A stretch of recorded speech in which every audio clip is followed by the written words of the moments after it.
schools one ticket at a time. Candlepin Stars and Strikes is brought to you by the Thompson family of dealerships in Nashua, New Hampshire, and by Tri-State Megabucks and the New Hampshire State Lottery, helping New Hampshire schools one ticket at a time. WNDS Sports presents New England's favorite bowling show. From Leda Lanes in Nashua, New Hampshire. Featuring the best bowlers from around the region. Candlepin Stars and Strikes. And now your hosts, Dick Lutz and Mike Morris. Hello again, everybody, and welcome into another edition of Candlepin Stars and Strikes on WNDS TV. From Leda Lanes in Nashua, New Hampshire, Dick Lutz with Mike Moran. We've reached the top of the ladder. Our second ladder series comes to an end this afternoon. The winner of this match joins Jeff Surratt in the Tournament of Champions at the end of the year. Ultimately, we'll have 6 Tournament of Champions participants. We're looking for number 2 this afternoon. And our top seed from this ladder was a Tournament of Champion bowler last spring, so he's got a little experience under the hot lights, Dave Hodge. So let's meet our bowlers. Last week's winner, our number 2 seed from Methuen, Massachusetts, Dan Allard. Big 156 game saved him last week over Steve Reno. Average 125. High single 174, 455 his best triple, bowling at Linway Rec in Lynn, Mass. Dan defeated Steve Reno last week 393 to 381. He rolled a 660 in the roll-off to earn the number 2 seed. He'll be meeting our top seed also from Methuen, Massachusetts. Let's welcome Dave Hodge. A battle of the Merrimack Valley. 2 bowlers from Methuen, Massachusetts. Average 128. His high single is 188. His best triple is 470. And Dave does most of his bowling at Academy Lanes in Bradford. And Dave rolled a 667 in the roll-off to earn the top seed. The winner advances to the Tournament of Champions. Let's get right to it. It's Dan Allard and Dave Hodge when we come back to Leda Lanes for Candlepin Stars and Strikes on WNDS TV. The first week we saw Bruno DeFeo defeat Rich Kochi. Then it was Steve Reno over Bruno DeFeo. Then Dan Allard defeats Steve Reno. And it sets up this afternoon's championship match with Dan Allard taking on Dave Hodge for a berth in the Tournament of Champions. And Dan Allard will be first to bowl here this afternoon at Leda Lanes. First match, Bruno DeFeo defeated Rich Kochi 418 to 337. Then it was Steve Reno defeating Bruno DeFeo 356 to 329. As Dan Allard starts out. Then last week, it was 393 for Dan Allard, 381 for Steve Reno.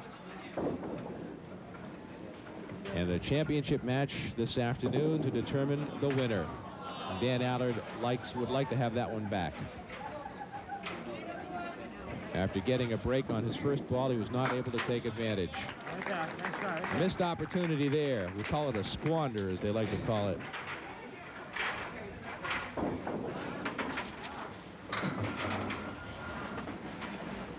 That's like when you have runners on second and third and no outs and you come away with no runs. That's a squander. Let's see, what day is this airing, Michael? This is first airing is November 14th. So the Red Sox World Series parade has happened already, do you think? Oh, beautiful. Here's a nice shot by Dan Allard for a spare. We're taping this on the 12th of October. The actual day that the playoffs begin with the Yankees. So we're just guessing that they won the World Series.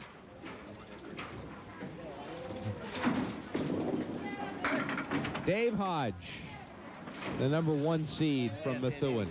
667 in the roll-off to earn the top spot, bowling out of Academy Lanes. Missed the spare. He's been on our show a half a dozen times in the past. Graduated from Suffolk University with a business degree.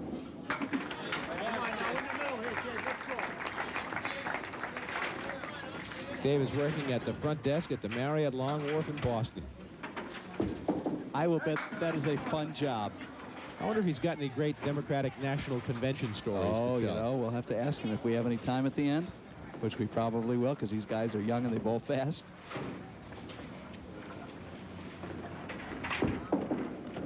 And he's got the spare the hard way. All tied up after 2 boxes early on here in the championship match. $1,500 the top prize, $1,000 to the runner-up.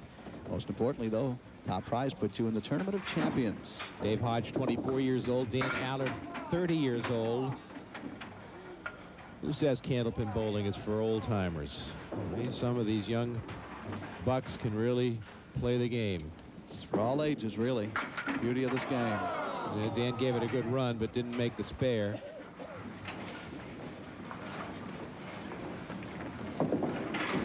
That'll be a 9 box.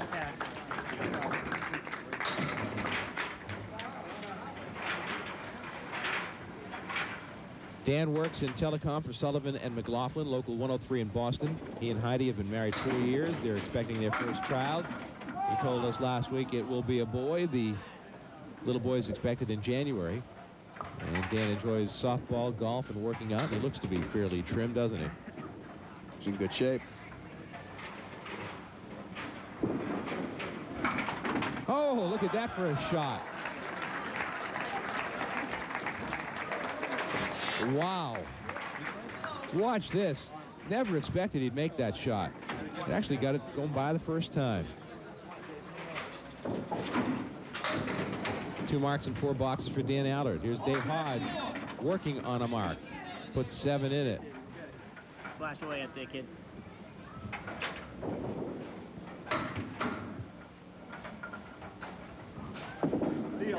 Right there. 2 marks in a row for Dave Hodge.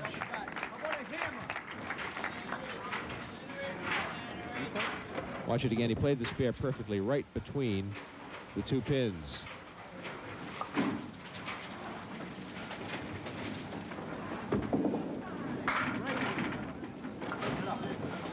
Is he more left to right than we saw him the last time? Maybe a little approach? bit. I think he's got different bowling balls and seems to have a little bit more, just a little bit more spin or zip on it. Just miss. Did some extra bowling this past summer. He said to bring his game up to the next level. And it appears as though he's done just that.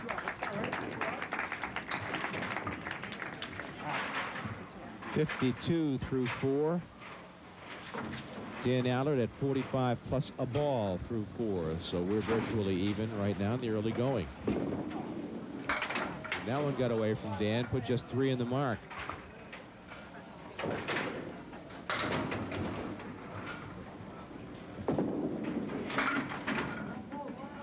Got a letter from Iguana Jack Rue. He served in the military from 42 until 82. Wow. A volunteer at the New Hampshire Veterans Home. He lives in Franklin, New Hampshire, and is a big fan of Candlepin bowling, and lived in the Webster area before World War II and did a lot of Candlepin bowling in a league down there and around central Massachusetts. He also gives us a pronunciation of Webster Lake, which we really didn't need again. We've had several different pronunciations of Webster Lake as you watch the shot, the replay once again. And the strike by Dan Allard.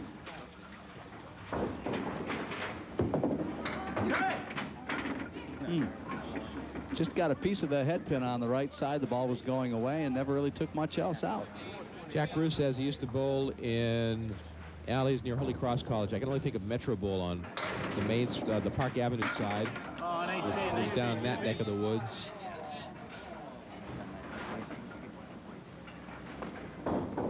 Bowled in Southbridge and several other lanes. So he and a buddy made in a bowling alley when he was in New Guinea, made of bamboo sticks with balls made of coconuts. Quite a story. What they used for pins, that one. Nice pitch up there. Hawk. That was a good Brooklyn hit for Dave Hodge, leaving just the 6 pin. And the wood will be of no consequence here. He's 5 pins behind Dan Allard through completed boxes. That one got away from him. Right back.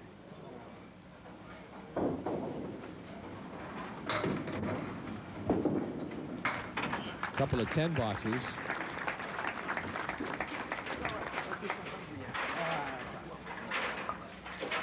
Dan Allard working on a strike. He has 3 marks in the first string. Dave Hodge has 2.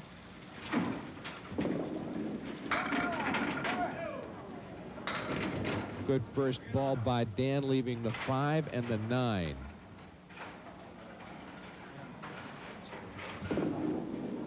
Missed it. Put 9 in the strike.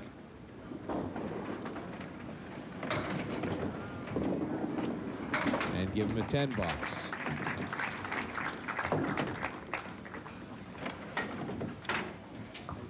We love to hear from you wherever you may be watching Candlepin Stars and Strikes on WNDS TV. Jot a note and send it off to Candlepin Stars and Strikes, WNDS TV, 50 Television Place, Derry, New Hampshire, 03038.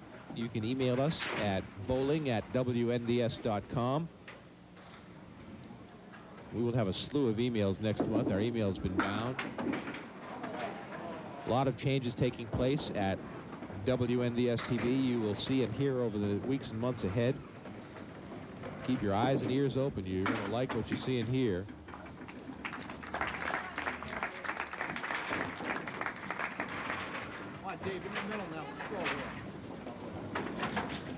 Dave Hodge, a couple of months ago here at Leda Lanes, came in 5th in the first WCBC tournament of the 2004-2005 season.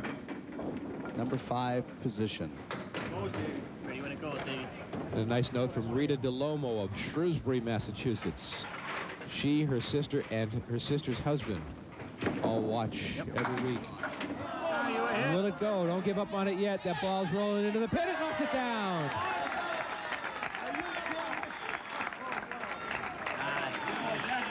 We could see the ball rolling and going after it. Don't have time to show you the... Oh, yes, we do. Watch the ball. Keep your eyes on the ball. It's going to go back and back and take out that pin. And you go again. Go get it again. Well, he's got a similar lead here. See if he can do the same thing.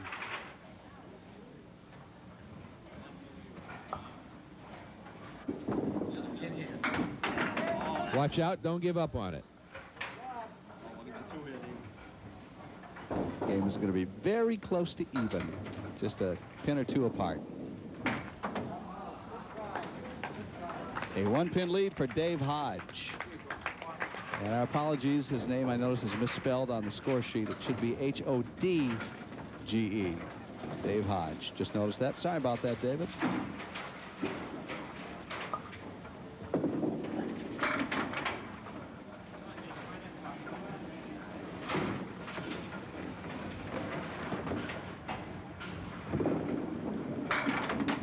As long as it's spelled correctly on the check, that's what counts. That's what I understand. Yeah.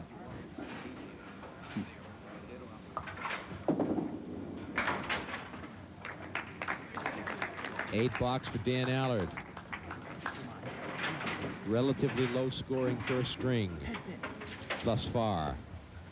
Other than last week, Dan's only appearance on the show was last year when he was beaten by Gary Carrington 430 to 364 on April 4th of 04. Of course, he was a winner last week. The wood is set up pretty well here for Dan, I think. I think you're right. Didn't take out the 5-pin. Don't know how it missed it. Went over it, I think. 10 box, 113.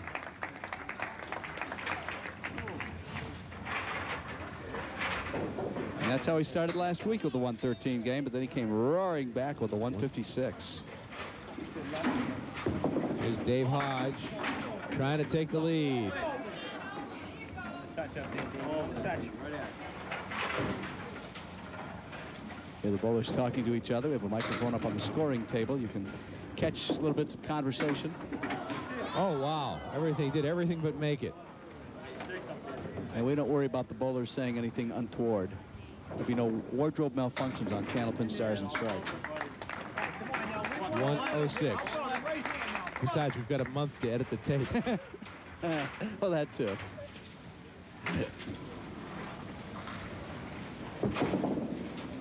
Right on the head pin, a little too full. Well, he needs 8 pins to win this match. To win the string, at least. Or the string, yeah.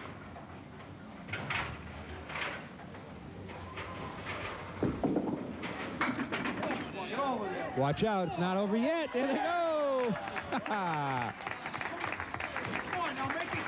Somehow you just never give up on these pins in Candlepin. 116 plus a ball. Watch it. There go the last two. The Leaning Towers Bounce down, very thin hit, puts 6 in the mark. And a 122 first string for Dave Hodge, a 9-pin lead over Dan Allard. Headed to string number 2, we continue from Leda Lanes in Nashua. It's Candlepin Stars and Strikes on WNDS TV.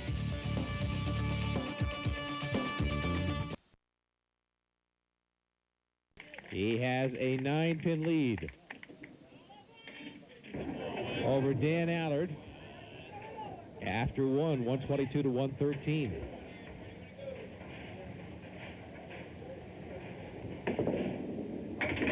Oh, look at that spare for Dave Hodge. Wow. 9 out of 10 people would have played it to try to cut the pin the other way. He cuts it off the wall and bangs it off the wall, and it goes down. Missed the head pin, but puts 8 in the mark. And he's got so much stuff on that ball, I'll tell you what. He's going to get some of these great breaks. And believe me, that does make a difference. There's a spare, 2 marks in a row for Dave Hodge to start out.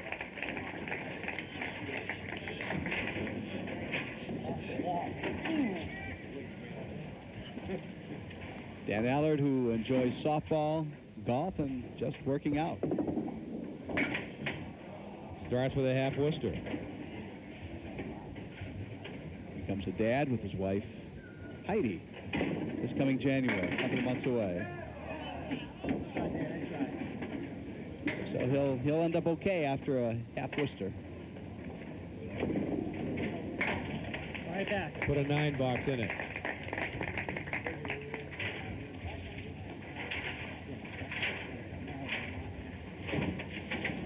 Winner over Steve Reno last week had a 393 triple. Just a little thin. Would like to have had a piece of wood somewhere in that mix. Was the bucket or the diamond, as it's called, is pretty tough on its own. For just that reason. Looks like you make a perfect shot, but that pin in the back doesn't get touched. 2 9 boxes to start out for Dan Allard. Dave Hodge is looking for bonus money. We haven't given any away thus far this match.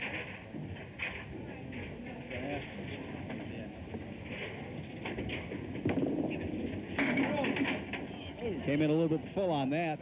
He seems to have his best success when he's hitting thin, and that's a 5 for his second frame spare fill. Watch out, watch out. Go get it.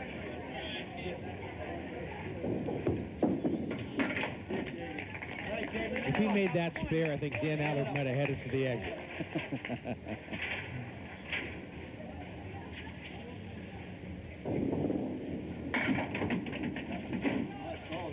Ball faded, never came back. 4 down, 6 up to shoot.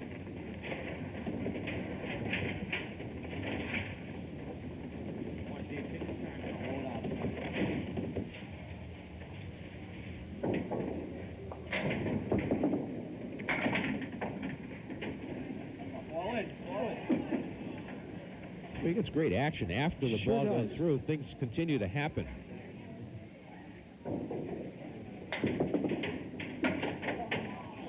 That'll be a 9 box. 52 through 4. Giving Dave Allard a chance to climb back in now because he's up against a couple of open frames from Dave Hodge, our top seed.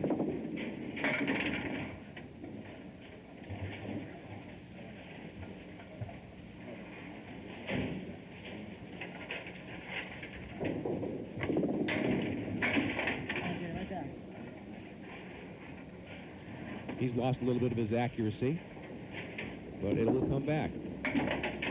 That'll be a 9 box, 3 9s to start the string for Dan Allard. Dan averages 125, a high single of 174, high triple 455. Much better ball this time. Very makeable spare. It's 5-8 with no wood. Nope.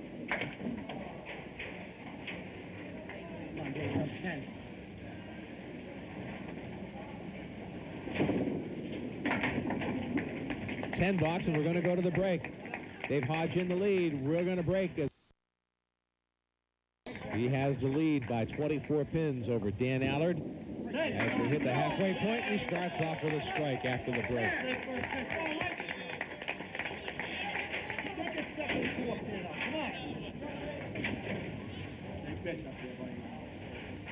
Dick Lutz with Mike Morin, our entire WNDS-TV crew here at Leda Lanes.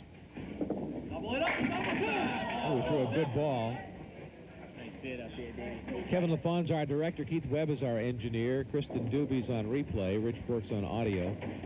Craig Amabello, Larry Haber, and Suzanne Stonefield are our camera operators, making it possible for you to watch the finest Candlepin bowlers in the world each and every week on WNDS-TV. Dave has to settle for a 10 box.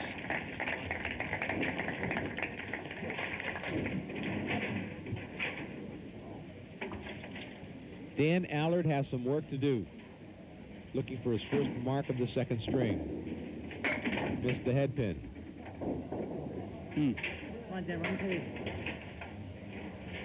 4 pin is off spot. Now there's a piece of wood wedge between the 4 and the 7, which may or may not help him out here. He makes a spare. I don't think it hurt him. Well done shot by Dan Allard. Up against Might the have helped strike. him a little bit. May have.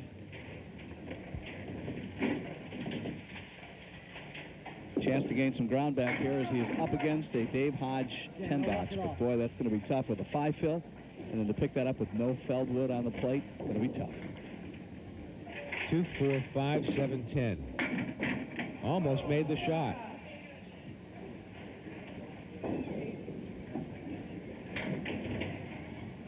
So he will actually lose a little ground here. That will be a 9 box. Bowler calls it a 9. Hit the wood in the gutter first. That is a dead ball. And it's up to the bowler to make that call, which he did.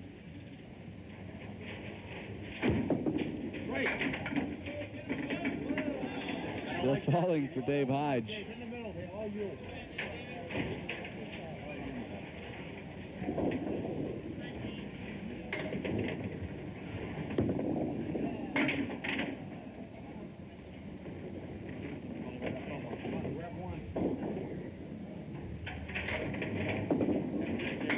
Nice 10 box. Oh, very Dave nice. Hodge. An inside shot. That isn't easy to do.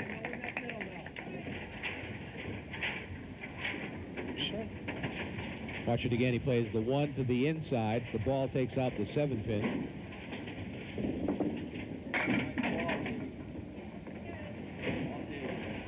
Should point out that Dave's mother, Lillian, is here today. Was pretty sick last spring. Has made a really nice recovery. She looks great. Here cheering her son on today here at Leda Lane. Nice shot by Dave Hodge. Lillian, good to have you here and feeling better. I'm sure her son's performance is making her feel really good right now. He's got the match pretty well in hand at this point. Dan Allard needs to start marking, and he might as well start right now. He's got a 9-pin drop. The 3 pin is still standing with a piece of wood right next to it. Missed it. Got a little too fine, trying to hit the wood.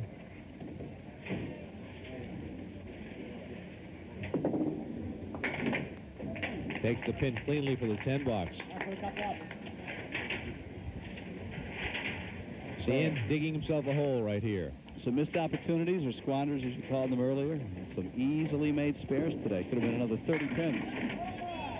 Another 1-pin opportunity for Dan Allard. Gotta wonder if he's getting spooked by these easy spare opportunities. I mean, your confidence will occasionally be shaken. Missed it again. It's 2 in a row.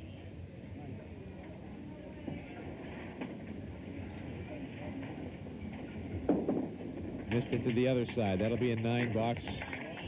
80 through 8, and the lead mounts for Dave Hodge. A 30-pin lead plus a ball. Which is not out of the ballpark, but Dave Allard is not helping himself at this point. Well, Dave didn't throw a good ball there, but got pretty good action on it. Put 7 in the spare. And piece of wood is rolling out of play. consideration for both these bowlers, whoever should win, is seeding position in the Tournament of Champions. There's a spare. First objective, of course, is to win the match. Second objective is to get a big score. Yep. The only seed we have so far is Jeff Surratt at 400, which will probably be, if history, follows, somewhere around third or fourth in the seeding. He threw that one past the head pin. Puts a 5 in the spare.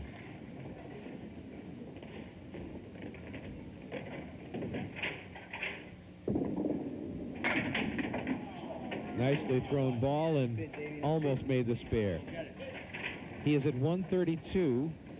133 second string for Dave Hodge. Two-string total of 255. Dan Allard needs a couple of marks badly right here. Threw it past the head pin. On the left side, four horsemen right side with the 8 pin in the back row.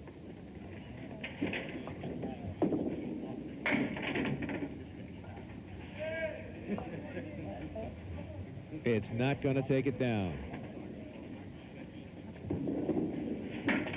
9 bucks. Needs a mark for 100 here.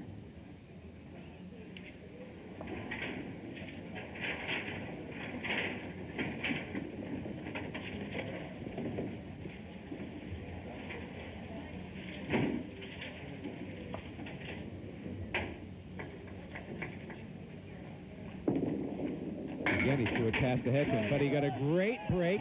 Jeez. Almost got a strike out of it. The 1 pin moved well off spot. It's frozen to the piece of wood that's next to it. Makes it easier, and he'll make the spare. This could have been about a 140 game for him. He had a couple of misses, didn't he? Some spares. Squanders, as we discussed earlier. I'm sure as he watches this, it's very painful to see many of the easy spare opportunities. Those single pin spares are not as easy as they look. He threw, again, not a great ball, but he puts 7 in the spare. Finishes with a 106. A 36-pin lead for Dave Hodge over Dan Allard, headed to string number 3. We continue from Leda Lanes in Nashua, New Hampshire. It's Candlepin Stars and Strikes on WNBS TV. Trailing Dave Hodge by 36 pins, 255 to 219. Strings of 122 and 133 for Hodge, 113 and 106 for Allard. And Allard off the head pin. He has not been on the head pin over the last half of the match thus far. Oh, my. So he'll start with an open frame. And 8 bucks. He needs marks to be sure.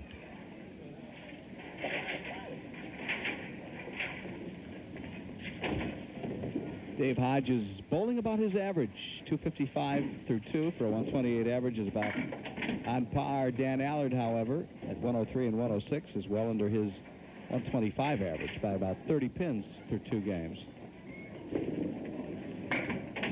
And things don't seem to be getting any better so far here in the 3rd and final game.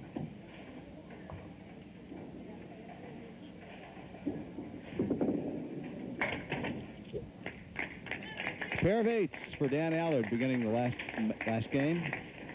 This is the Tournament of Champions qualifier. Get you in here if you win today.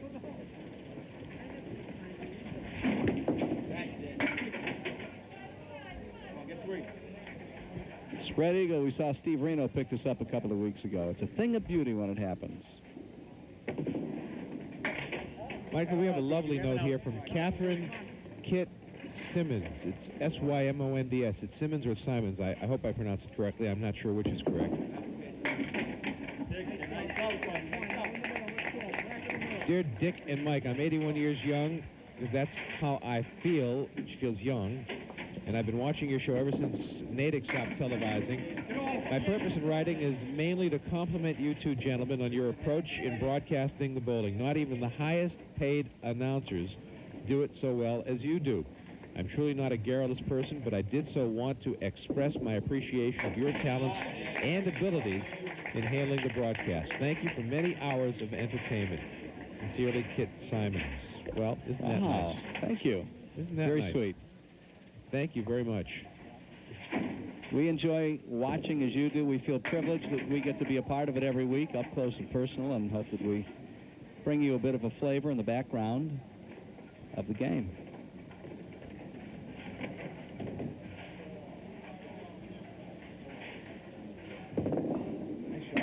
Well, he tried to play the wood and didn't get anything. It's been that kind of an afternoon for Dan Allard. He'll settle for 9.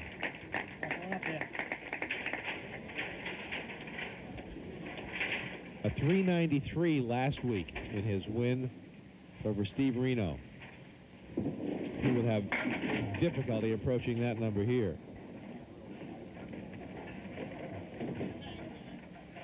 The 1 and the 3 with no wood. Yeah, you need about a 175 to hit that. A little too thin on the head pin. He's just not been able to buy a mark.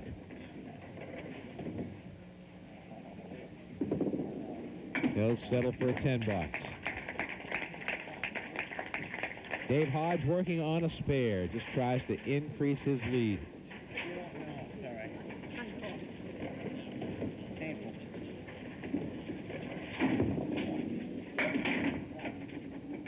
He'll put 6 in the mark. The 1, the 2, the 7, and the 10 with a couple of pieces of wood laying on the deck. Things could start flying here, but he hit the head pin too full.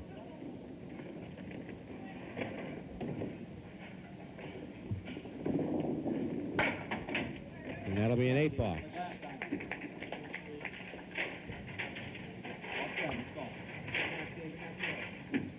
If he doesn't mark, he's going to have about a 40-pin lead with 6 boxes remaining. And he's got a tough shot here. It's a nice payday for both these guys, no matter how they finish. $1,500 to the winner, $1,000 to the runner-up. Plus whatever bonus money he has accrued this week or the last couple, in the case of Mr. Allard. And the new policy implemented this year about bowlers making 1 ladder series, they'll have to wait out a ladder series before trying again, so you see new faces next time around. So we go to the break, and it's a 42-pin lead for Dave Hodge. 6 boxes remain. Come back for the finish to Leda Lanes in Nashua as you watch Candlepin Stars and Strikes on WNDS-TV. Leda Lanes, and he trails Dave Hodge by 42 pins with 6 boxes remaining. It's not impossible, but it's very difficult. And he needs to start right now. And he threw a great first ball. He's got the 10-pin standing, but his Achilles heel has been making single-pin spares, and he's got a piece of wood still sitting on the deck right there. Well, he's not going to make it. Single-pin spares have really haunted, and that time he makes it. So yet to mark is Dan Allard, and even Dave Hodge has only 1 mark at this game. But Hodge has the big lead. That's the difference.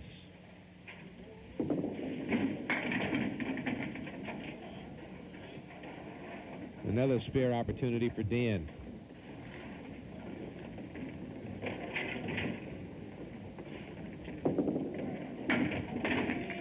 And this time he converts. That'll bring a smile to his face. I can still do this, he says. Dave Hodge, as we mentioned, his mother Lillian is here. Also, he's got a new woman in his life, girlfriend Renee. Since we saw him last, he was single and unattached. He's still single, but currently occupied. College graduate of Suffolk University in Boston. Leaving just 5. 4 horsemen on the left and the 8-pin in the back. Oh, I guess there was no pin in the back. Guess I need new reading glasses.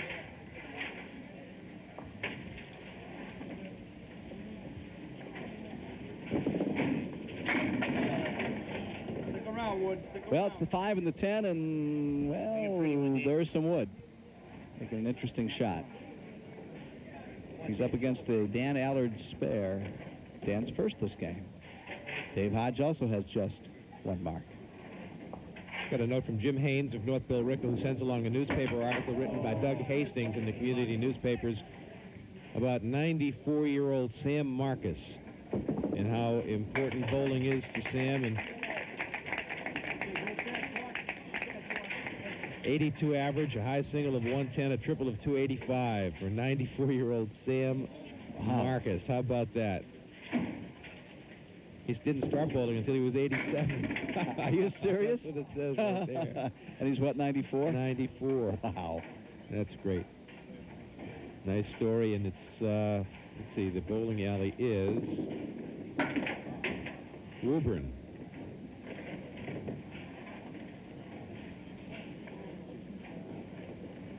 Woburn Bowler Drive.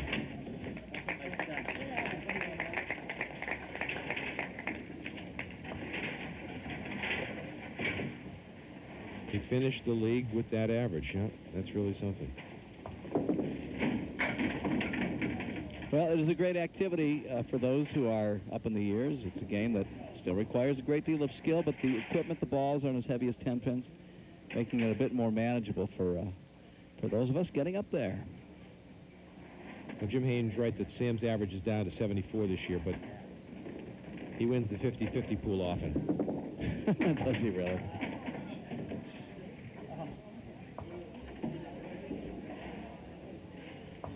Dan's going to have to get around that piece of wood or use it, and very, very often the pin like that is not going to help you out at all. So Dan Hodge just needs Dave Hodge keep himself clean here on the way out. He'll be today's winner. At least it looks that way. Good first ball that time, and the wood set up nicely for Dave to clean this up.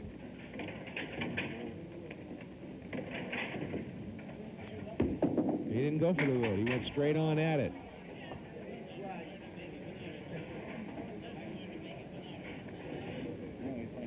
He used the wood now. That's didn't take the pin with it. Didn't work anyway. 70 through 7. A low-scoring third string. The issue not in doubt. The final score is in doubt, and that's important to Dave Hodge.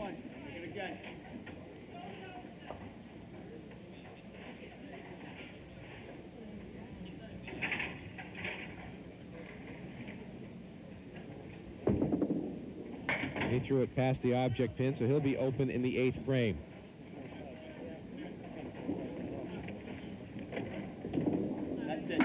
And that will be a 10 box. He is at 80.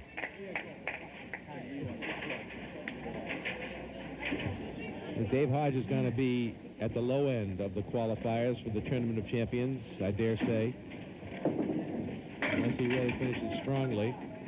And that is it. Mathematically, with that shot, Dan Allard is eliminated. Not that he had much of a chance. He could have had a 341. Dave Hodge right now at 335. So mathematically, he was still alive, but that's it. He is not any longer.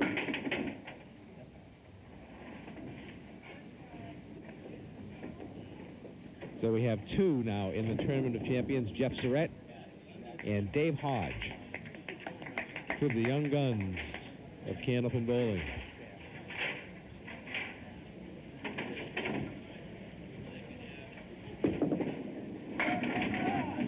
Needs a mark for 100. Got the 5-pin standing. Finishes with a spare. Waves to the crowd. Acknowledges the applause. Don't patronize me, he says.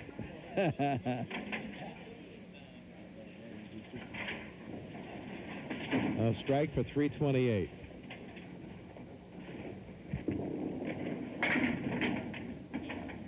It will be a 6. It will be a 105 and a 3-string total of 324 for Dan Allard. We didn't give away any bonus money in this match.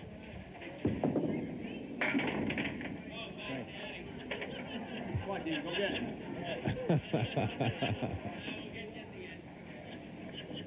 Paul Willett put 224 on the board instead of 324. Yeah, as if Dan doesn't feel badly enough, right?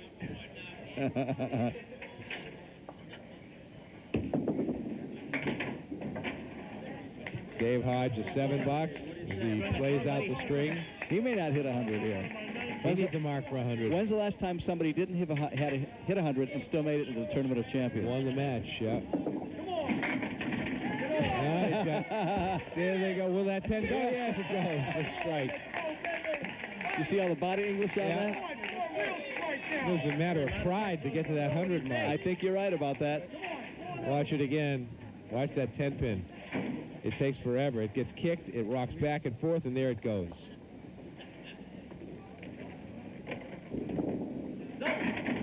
On the head pin. We're looking for... Oh, we got a shot at it. We've got a shot at $675 right now. How bizarre. Who'd have thunk it? Watch it again. This one takes a while. 2-4 and the 7. Get like an plowed down. accordion. Yeah. All right, here we go. This is a $675 shot for Dave Hodge. What a way to finish.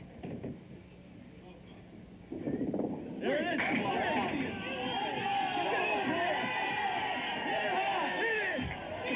One pin away from $675 for Dave Hodge. And he finishes with a 116.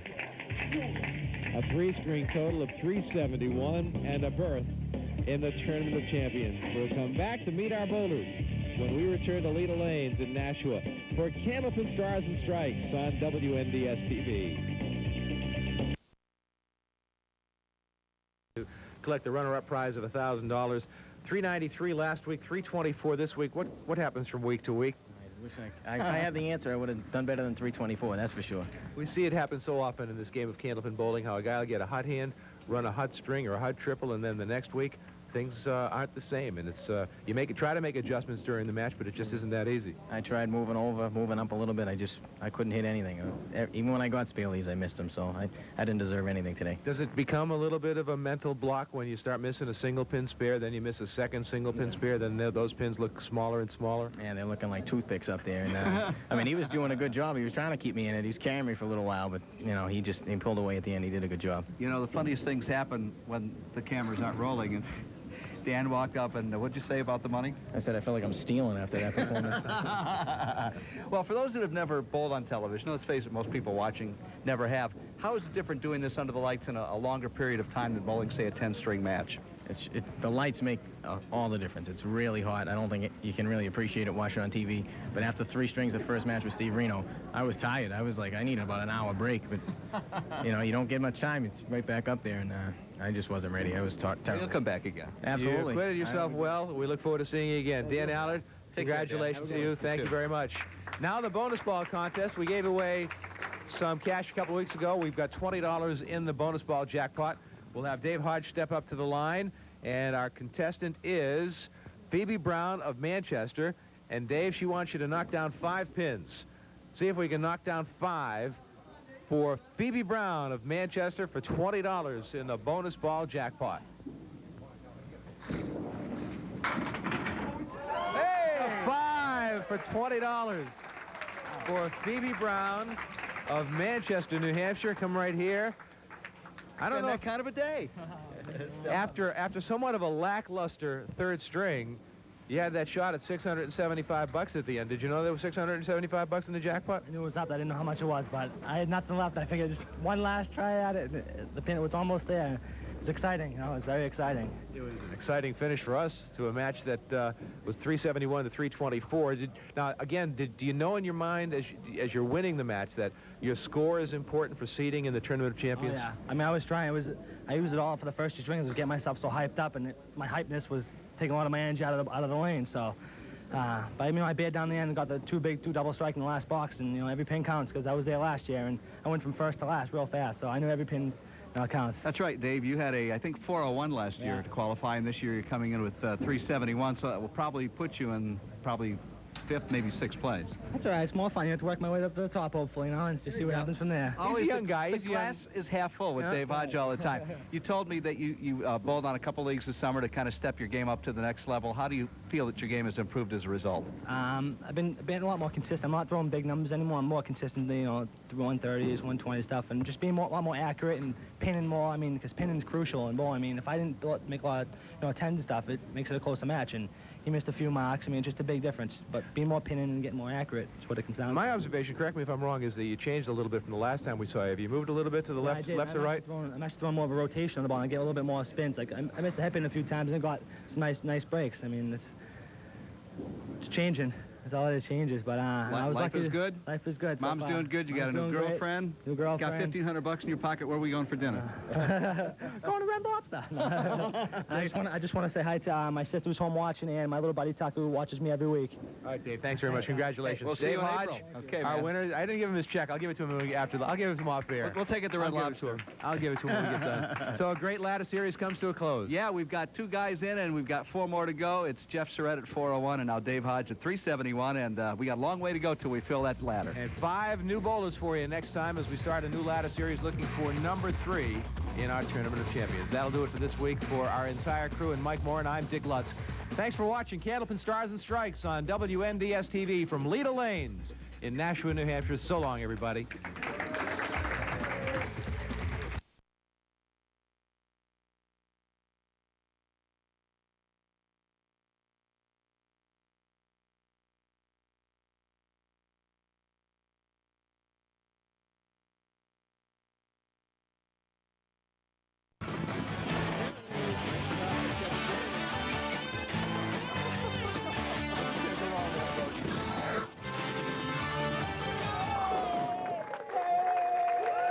For another edition of the $30,000 Candlepin Challenge, brought to you by American Car Care Centers in conjunction with CN8 and the International Candlepin Bowling Association. Well, hi again, everybody. John Holt with Dan Murphy at the Woburn Bowlerdrome, and we crowned a new champ last week, but we had to have some extra bowling to get it done. That's right. I mentioned at the end of last week how very important that last ball is to pin well, and it's never so apparent as our challengers match where it's only 1 game. No chance for recovery there. Winner of that one string match goes into our championship round against this week Dave Dupuis in a 2-game match, and the winner of that, of course, comes back next week. We'll speak with Dave in just a few minutes, but as always, the challenger standing by with Trina Fernandez. Trina? Thanks, John. I'm here with a couple of familiar faces, Dave Hodge and Matt Dennehy. They've been on the show before, 2 years ago and last year, and they're actually former teammates and very evenly matched. We were just talking about this. Your high single is 193, Dave, and your high is 191, so very close match today. It's 1 string, anything can happen. Welcome back, Dave. How you feeling today? Feeling good. It's a little chilly in here, but I'm feeling good. Getting ready to go to the World, so I'm feeling really good. It's going to be a good match, fun time. All right, well, your opponent here says you're one of the best young bowlers out there. So what do you have to say about that? He's a nice guy. He's I appreciate it a lot. We've been bowling together for a long time, so I used to look up to him and all the other guys, and so it's just fun being with them now. So nervous a little bit, but That for you. That's all right. Well, good luck. Thank you. All right, and Matt, welcome back. Good to have you back again. You were off for a season, and now we've got you back here. How you feeling today? It's taken a while to get back, but I feel good. Anytime you're at, on TV, it's fun. It's what it's supposed to be. It's what you try for. And just let it fly, have some fun, see what happens, Right. Still delivering the mail? Still delivering the mail out there in the snow, and that was fun. But it's winter, and you just do whatever you can, every day, take 1 day at a time. So this is just a fun day for you today. No mail to deliver today. It's relaxing. Well, we're going to send it back over to you, John. All right, Trina, thank you. Dave Dupuis is our reigning champ, but not before having a tough one last week with Steve Reno. Yeah, it was pretty ugly the first game, and a little bit better the second game, and ended up with a tie, and I got lucky, got a couple marks, and just held on and won. You did win. I know you don't want to make excuses, but you're playing hurt, aren't you? I know you had a little mishap at home we mentioned last week, and is that slowing you down at all? Yeah, but I can't use that for an excuse. It's like Pedro said, there's no crying in bowling either. So just lace them up and go and do the best you can, and hopefully at the end of the match it's enough. Well, his leg is wrapped up, but he's looking for a repeat. Dave Dupuis will find out who will face as the challengers match. Comes your way next on CNN. Car Care Center's mascot, bowling as usual. Nothing box. I always lose that 4-pin stick. And we are ready to roll with the challengers match. Matt Dennehy will step in first versus Dave Hodge, the winner to take on Dave Dupuis. It's a one-game challengers match. There's a look at Matt out of Randolph, Massachusetts. Representing the 20th Century Lanes and also better known as the ice cream place. Serve ice cream there, was voted best in Boston. Sounds good to me. Yeah.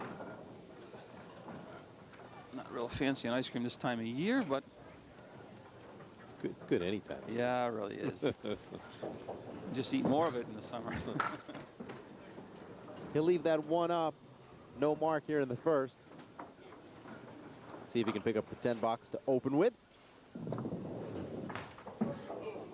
Not going to happen for the lefty.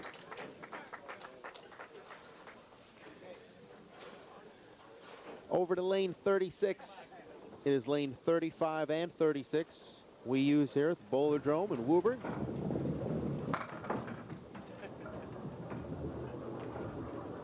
He will drop 3, 7 still up.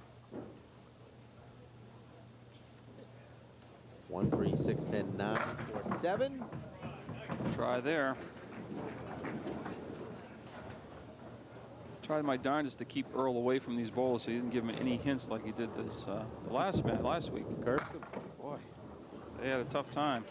A 9, then an 8 for a total of 17 for Matt to start with. Now Dave Hodge. Dave Hodge has been with us several times. Lost the heartbreaker a couple years ago to Mike Morgan. Very last box, Mike converted the spread eagle to beat Dave Hodge by a few pins.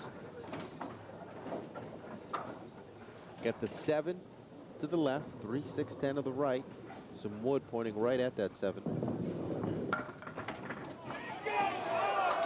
Can't get the 7 to go. Thought he might. Still rocking. Still wobbling.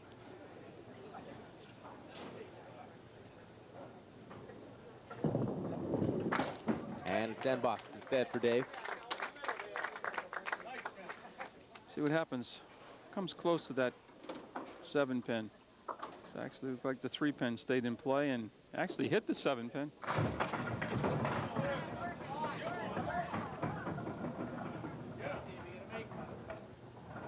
Rocking again, that 7.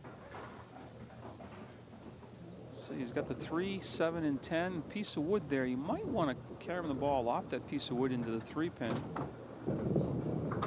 That's what he's trying. Very nicely done. Mark for Dave in the second. Pretty spare. Here's the replay. Right off the wood. The ball actually takes the 3 and comes off the wall for the 10. And the wood takes the 7. Out of the southpaw. Oh, boy. Strike. And a quick one it was, John. Pins didn't stay up very long. To really slow down this slow-mo.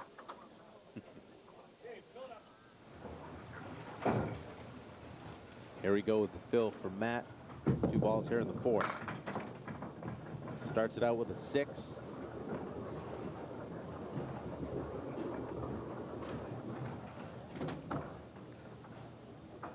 Two 7 on the left, 6-10 on the right-hand corner. To make it, he's going to have to go after the 2 pin. He's probably debating whether or not he should take a piece of that wood that's partially in the channel. 6 to the 10. So if the fill total is 8.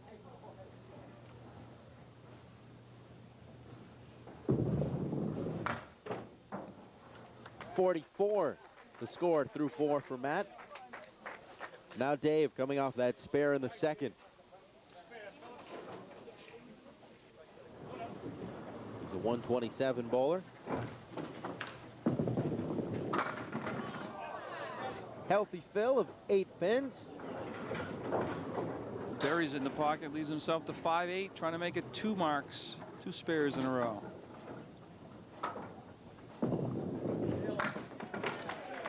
Got it.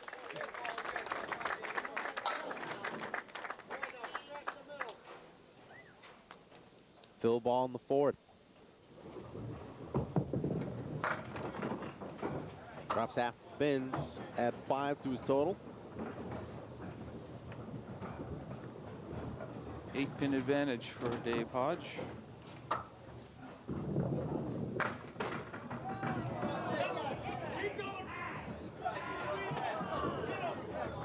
Almost had 3 marks in a row. 10 box instead to 53, stretching that advantage to 9.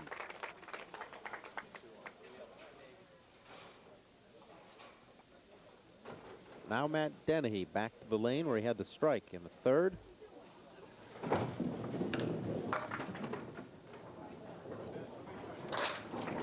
At 10 will stay up to the right. It's the 1, 2, 4, 7 over to the left.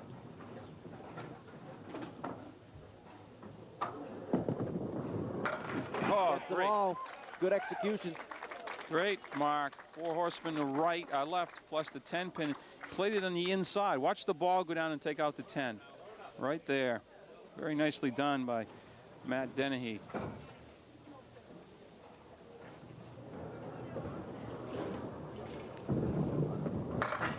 A fill of 9. Almost knocked them all down.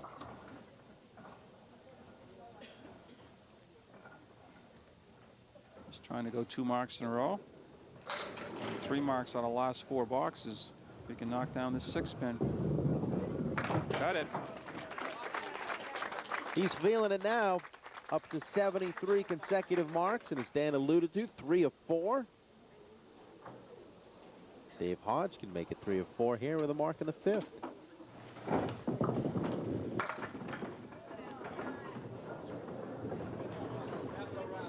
Five, 6, 7, and 10. Piece of wood out in front.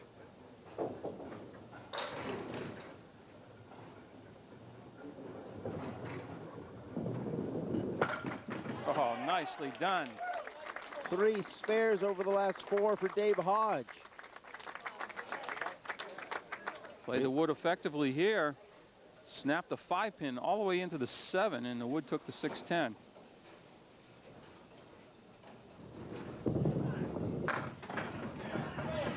Fills it up with 7. Make it 8. 1 more going. 7, 8 pins left. All kinds of lumber out in front. Kind of shaking his head. Doesn't like the angle, but it could come off the wall for him. Well, came off the wall, but behind the 8-pin, got the 7.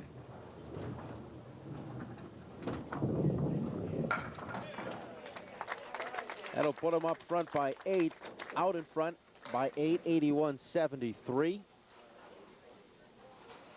Big opportunity for Matt right now with the fill in the 7th. Trailing by 8. Fill of 6. 4 horsemen to the left. 1, 2, 4, 7.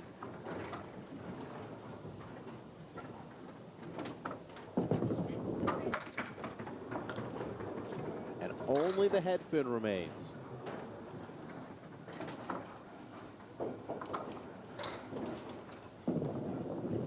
Lefty pinning out.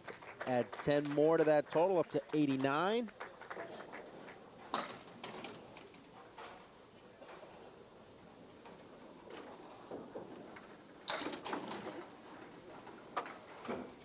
Frame 8.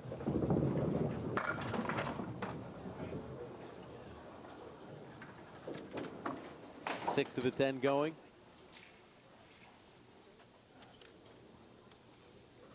Eight, 3, 6, 10. Was close to making that, cutting the 3 into the 4.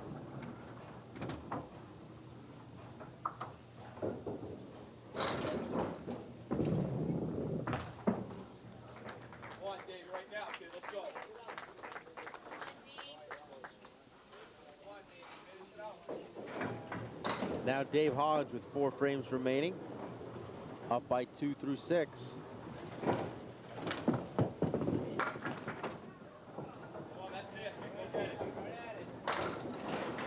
See if he can pick up his 4th mark. They haven't been easy marks.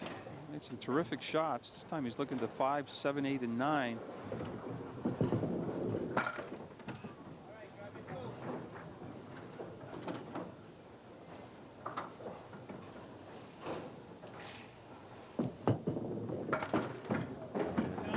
get a couple more.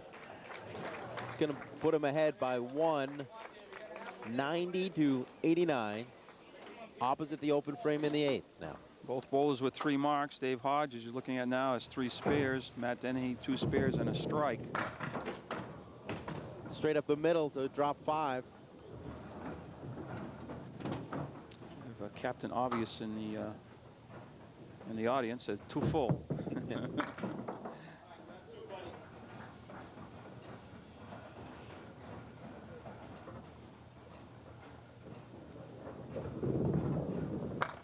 We should have a good finish. He maintains that 1 pin advantage, 98-97, 2 frames to go for both bowlers. Dave Dupuis waiting in the wings to take on the winner of the Challengers match.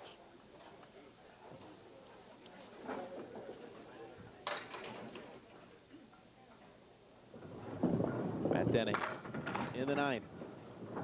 First ball drops 7. Well, the English wanted that 4 pin to drop. Got the 3, 6, and then of course the 4 on the left.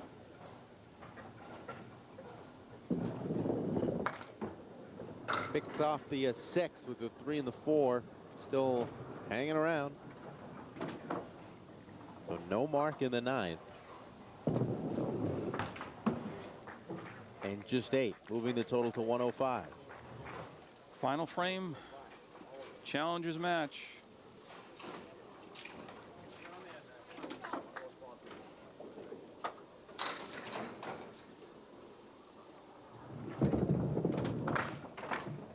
Half Worcester.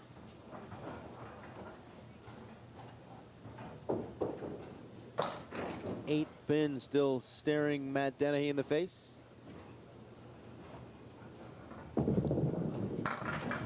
Oh, that close to converting that for a spare. He'll take the lead by a pin, possibly 2 if he can knock down the 7 pin. Actually by 3.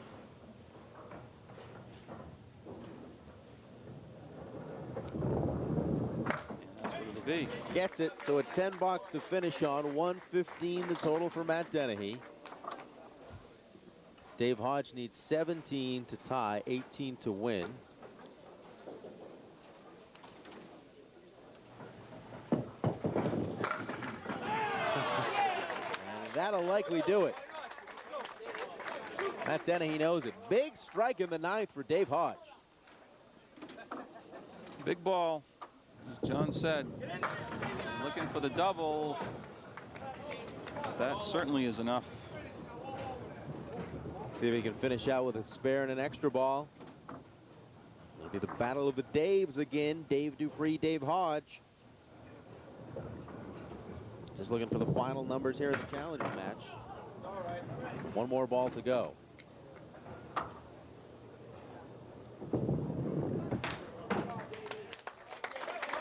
He'll take it by 11, 126, 115. That's striking on the 9th. The storyline for Dave Hodge. He moves on. We're back with a championship match right after this. This week, Dave Dupuis won a Challengers match a week ago over Dave Lamontagne. Now he's in a championship match with Dave Hodge. To the right of your screen, the champ will go first, Dave Dupuis. 2-game total now to determine this week's champ. Dave from Leicester, Massachusetts. His first ball, the right of the head pin. Drops 3.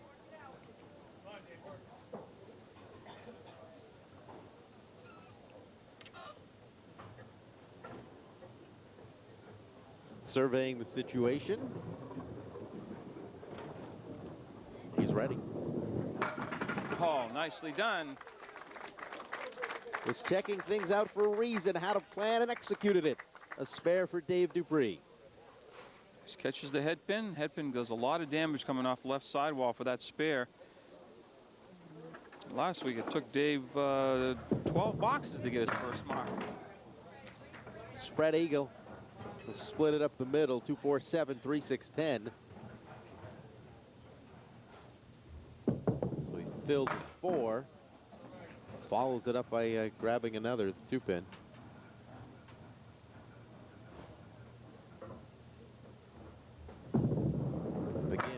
off a ladder while at home, I believe, and has one of his legs wrapped up, limping a little bit, but soldiering on as the reigning champ at the moment.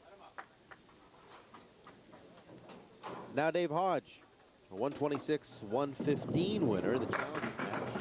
For Matt Dennehy, he'll start by dropping 9.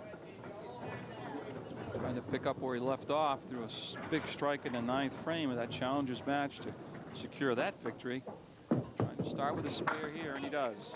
Mark in the first.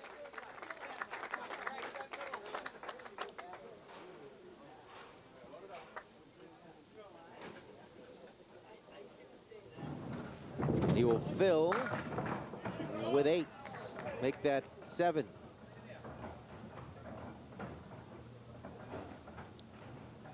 Six pin all by itself, and then the 4-7. The wood, I think his problem pin might be just the 7 pin.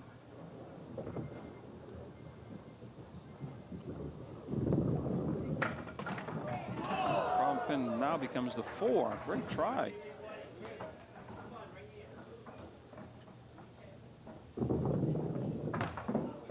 Nine pushes him up to 26 for an early 6-pin advantage on Dave Dupuis.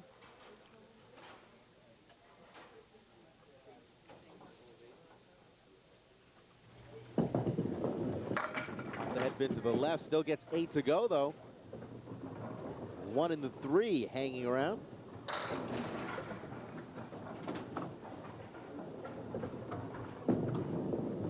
Gets them both for the spare. 2 marks already after that long drought a week ago that you alluded to, Dan. It needs a little better fill. They just had the spread eagle last time. Fills it up with 7 this time around. Fill is better, but the leave is not much to shoot at. 2, 4, and 7. 2, 4, 10. Difficult spare leave. Leaves the 10.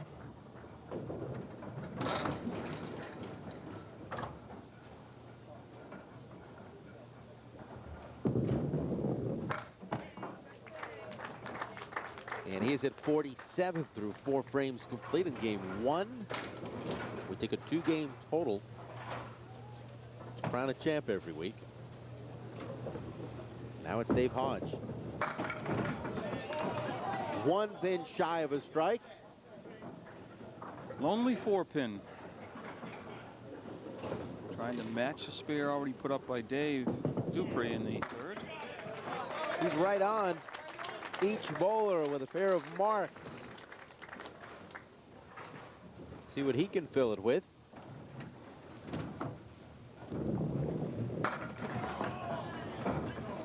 Gets 7 himself.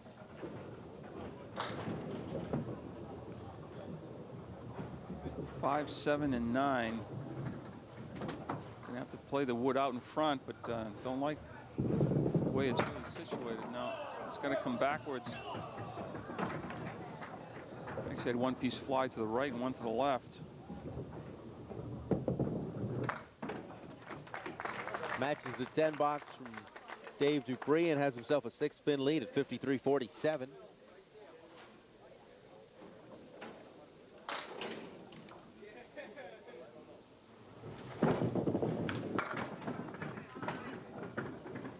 And Dupuis gets 8 of them to go.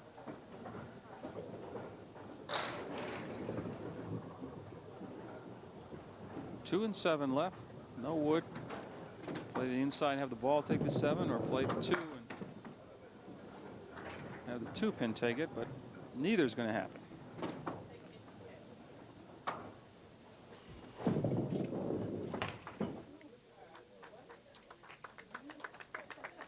He's on a frame 6 now.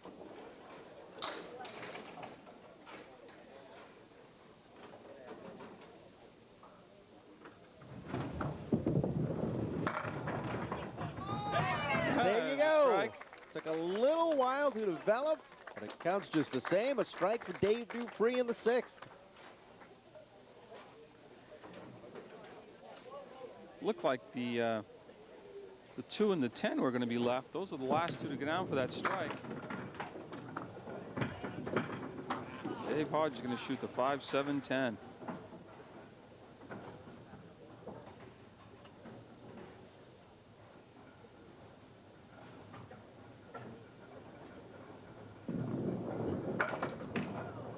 Right on the 5, but the 7 and the 10 remain with that wood in the middle, drifting to the right now.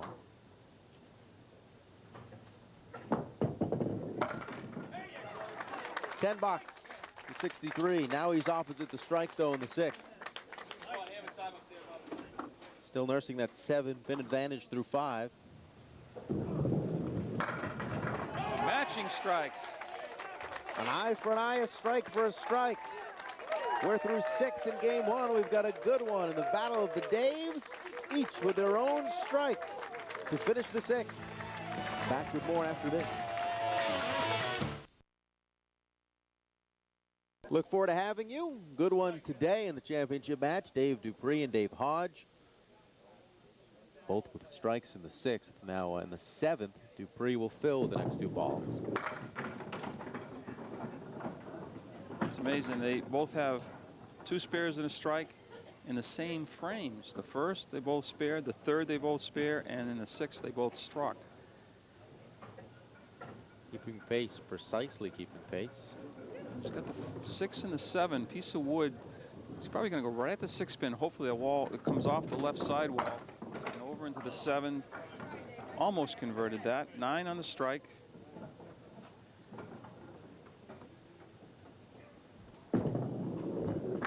$10 through the frame, up to 85.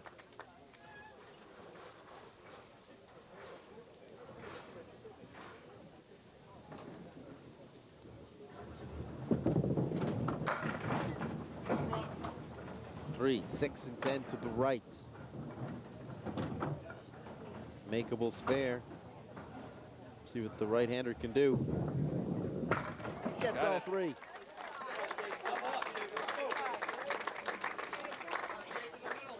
Fourth mark of the match for Dave Dupuis. And of course, we'll pay close attention to see if Dave Hodge matches in the 8th and follows suit as he has the whole match.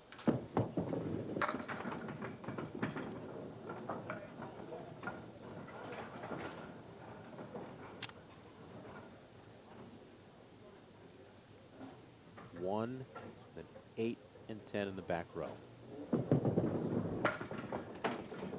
10 will stay up. And a call for Earl for some help. Somebody wake Earl up. Earl, you got to go down, Earl. There he is.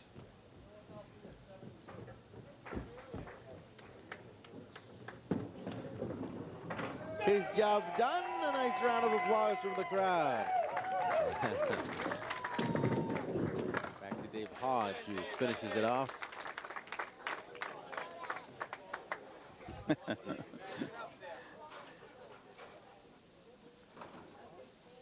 Can he match the spare here in the 8th? That's the question. We'll have to get 4 more here with the second ball to do it. 1, 3, 7, and 10. Piece of wood next to the head pin. I don't know if that's going to be help or not. It will be hitting it there, and he does match.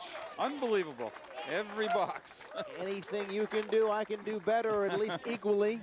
Here's a replay of that spare. Very nicely done. He uses the wood, and then the head pin comes back off the wall for the 3-pin for the spare, and they have matched marks in every box. Same name, same game for these guys. Spirit Daves.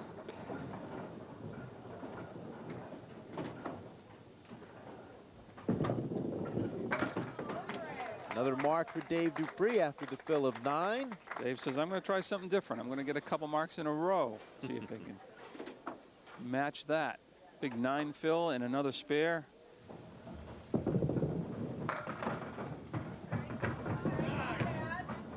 Fills this time with 8. Hoping to make it 3 marks in a row. How much difference does a week make? He opened in the championship round last week with a 93. He's at 122 right now, and just missing that spare. He's going to be over 130.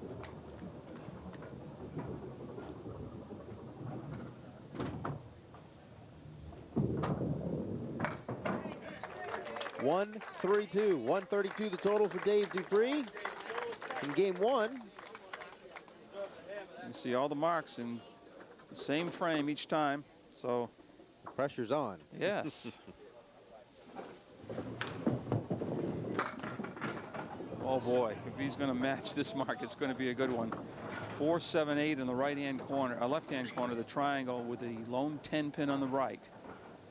Something's going to have to come off the wall. No.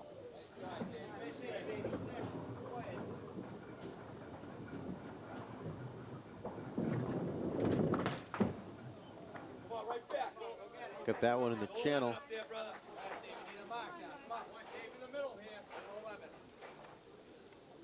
His 10th and final frame of game one.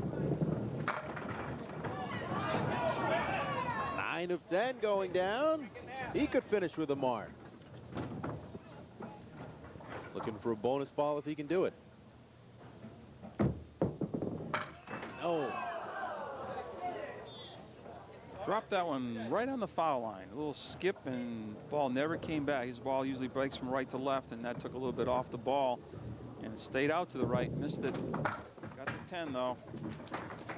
We got a good one, a 7 pin advantage for the champ, Dave Dupuis, 132-125. Game 2 still to come from the Woburn Bowl. Dupuis, which Dave will prevail? We'll find out with 10 more frames. It's Hodge going first, down 7 pins after game 1. Dave from Methuen, Mass.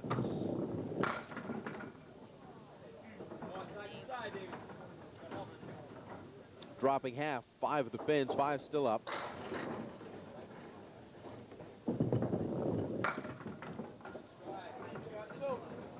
Missed an opportunity to mark there. Finished with a mark in the 10th, and that gave a 7-point edge to Dave Dupuis.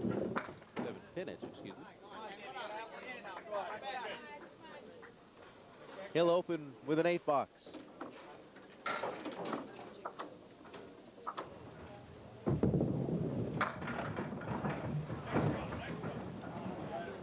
Chance for the spare here with the pins bunched together.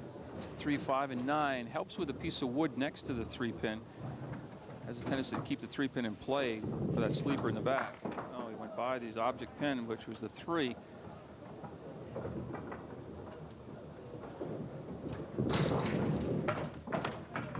An 8, then a 10. That's a total of 18.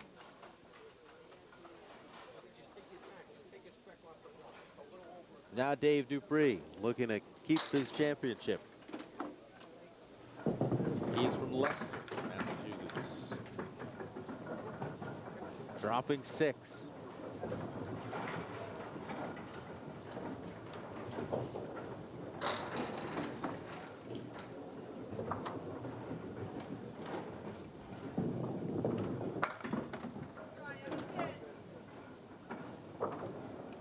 Seven and the 3 still left. Targets the 7 and gets it for an opening 9. Game's 1 and count. Moves the lead to 8. Still anybody's ball game here. Dave Dupuis trying to make it 2 wins in a row, and of course Dave Hodge trying to start a streak of his own.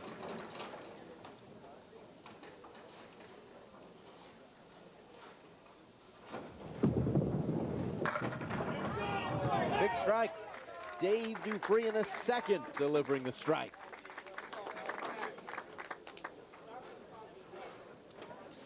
Right in the 1-3 pocket, just a matter of whether the 8-pin was going to go or not, and it finally does. Dave Hodge hoping for an answer, but it's just an 8-pin drop instead.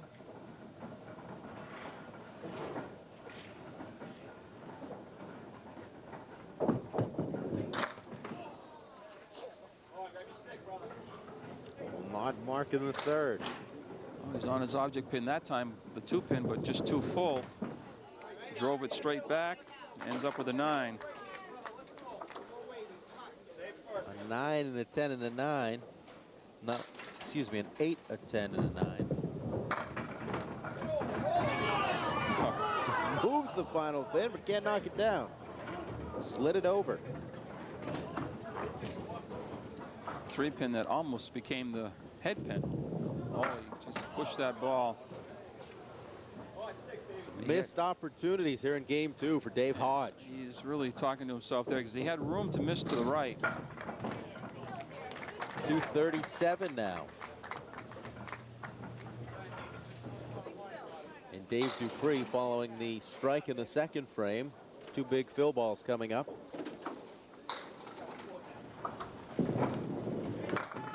Just above his average in that opening game, had a 132. Knocked down 5. You got a cluster 5 in the left-hand corner. 2, 4, 5, 7, 8. Trying to go spare on strike. Leaves the 8 pin.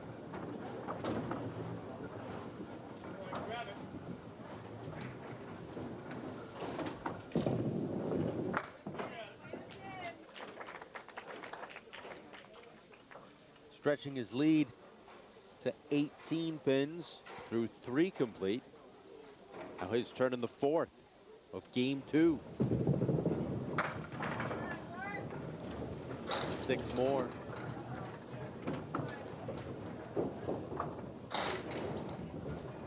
Dave's wife Jill in the background rooting him on.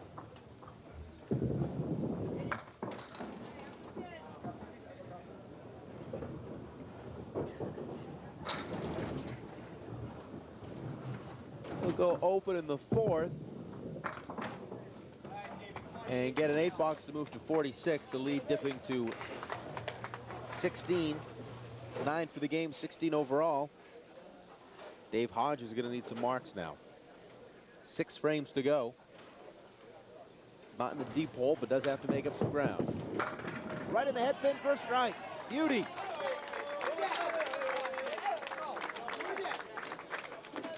You must really be thinking about single pin in the 4th frame now, because that would have been a strike fill on the spare.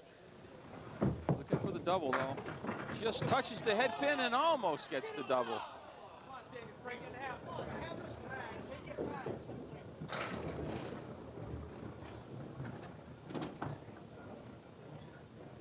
Two marks in a row. Yes.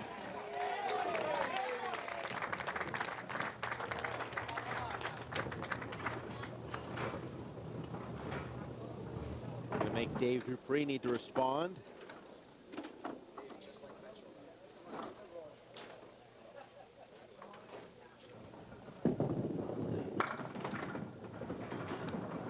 Work to do on the 3, 6, 4, 7. Piece of wood in between the 3 and the 6.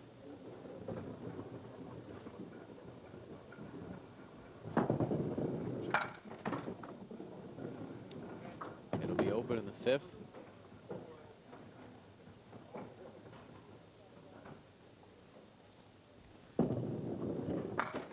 Very quickly, this match is going to close up a little bit. The lead, at least for Dave Dupuis,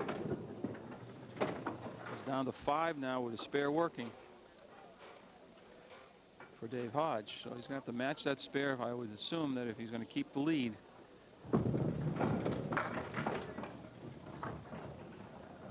One, 2, 4, 9.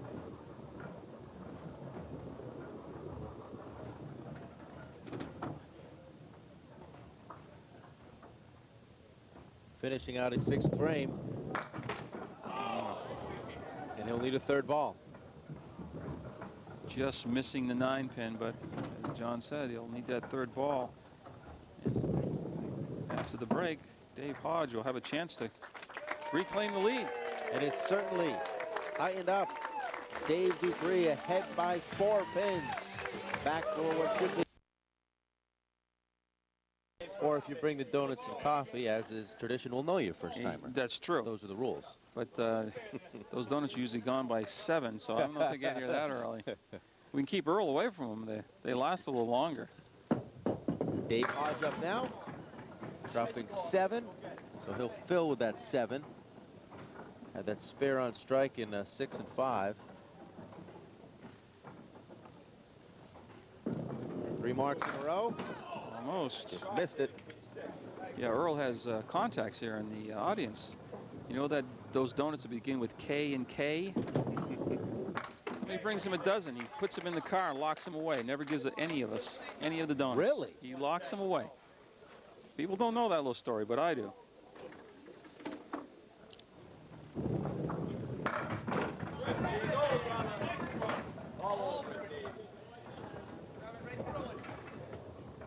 Okay, yeah, I'm going to have to mention this too then. First-timers can get a kiss from Trina. I'll tell you, I'm going to be a first-timer.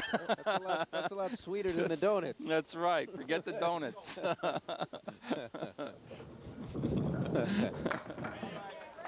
That came right from Trina, folks. I didn't make that up. I wouldn't do that. As for the bowling, Dave Hodge up to 94 here in game 2. His pin advantage at 3, but let's see what Dave Dupuis can do in 7 and 8. Light hit. 7-10 left. Both of them are rocking.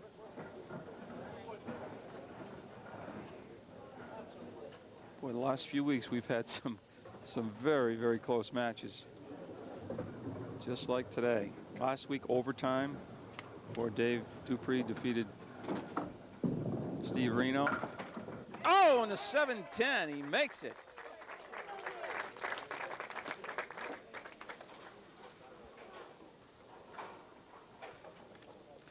You see, plays the wood effectively off the left sidewall, all the way across for the 10.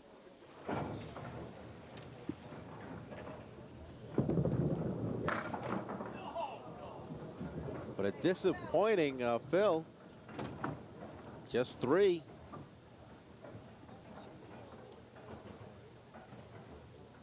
Second ball in the 8th now. Couple more.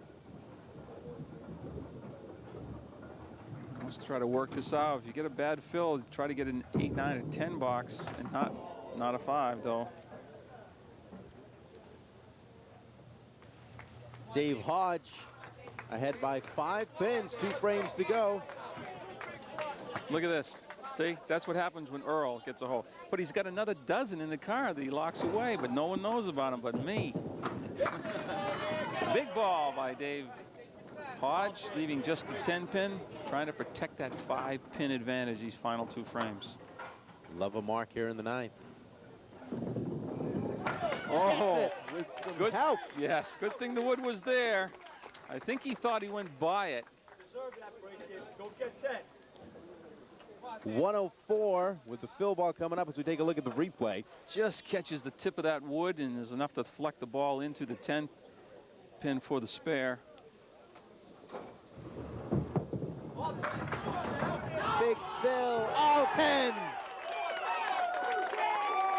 That's going to make it tough for Dave Dupuis. Remember, we have that triple strike pool out there. Here you see the reaction of that last strike. Money ball, Dave. Got it? No, yeah, yes. All right, good time for that. Come on, grab 3, get up. Gets 1 more.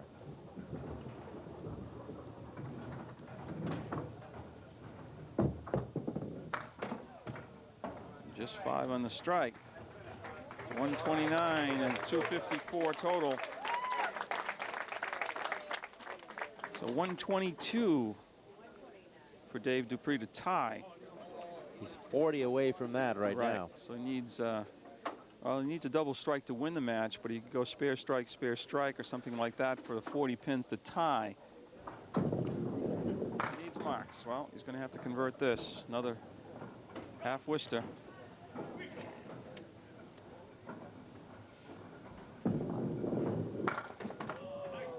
That's going to seal it.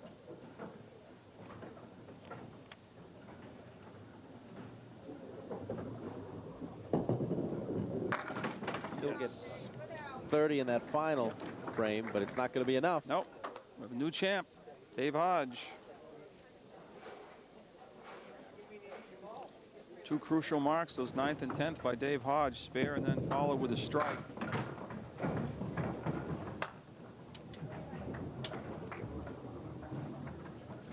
Battle of the Daves is going to go to Dave Hodge. 1 more ball to go for Dave Dupuis. Dave being congratulated in the crowd. And that'll do it. Big 30-pin win in game 2 is the difference. Hodge over Dupuis, 254, 231. We'll go back to Woburn to wrap it up right after this on CN8 in the $30,000 Candlepin Challenge. To wrap up, and Dave Hodge is our new champ. That's right. Went down on the final 2 frames, and he was able to come up with a spare strike, and that was the difference. We'll get the thoughts of the champion in just a second, but first, Trina standing by. Trina? Thanks, guys. I'm over here with our challengers and last week's champ, Matt. You said it was going to be a tough string against Dave Hodge. It was. What was the difference today? The difference was, besides he got the strike in the ninth box, but I got a lot of 8s and 9s instead of 9s and 10s, and you really need to pin well in order to win.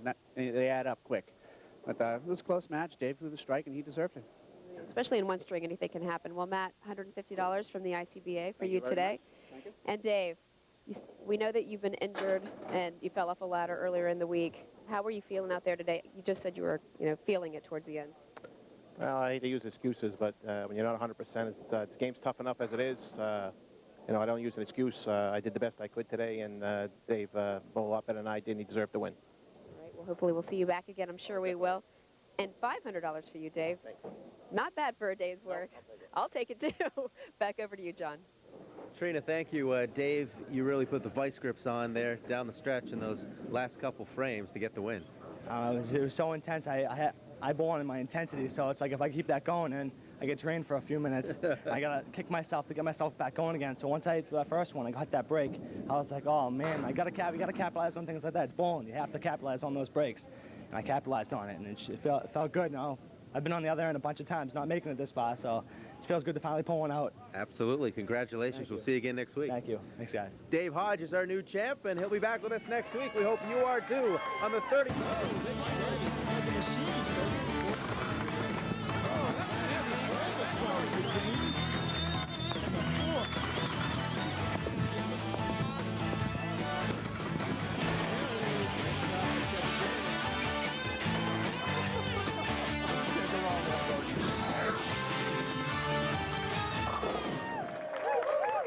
It's time again for the $30,000 Candlepin Challenge, brought to you by American Car Care Centers in conjunction with CN8 in the International Candlepin Bowling Association.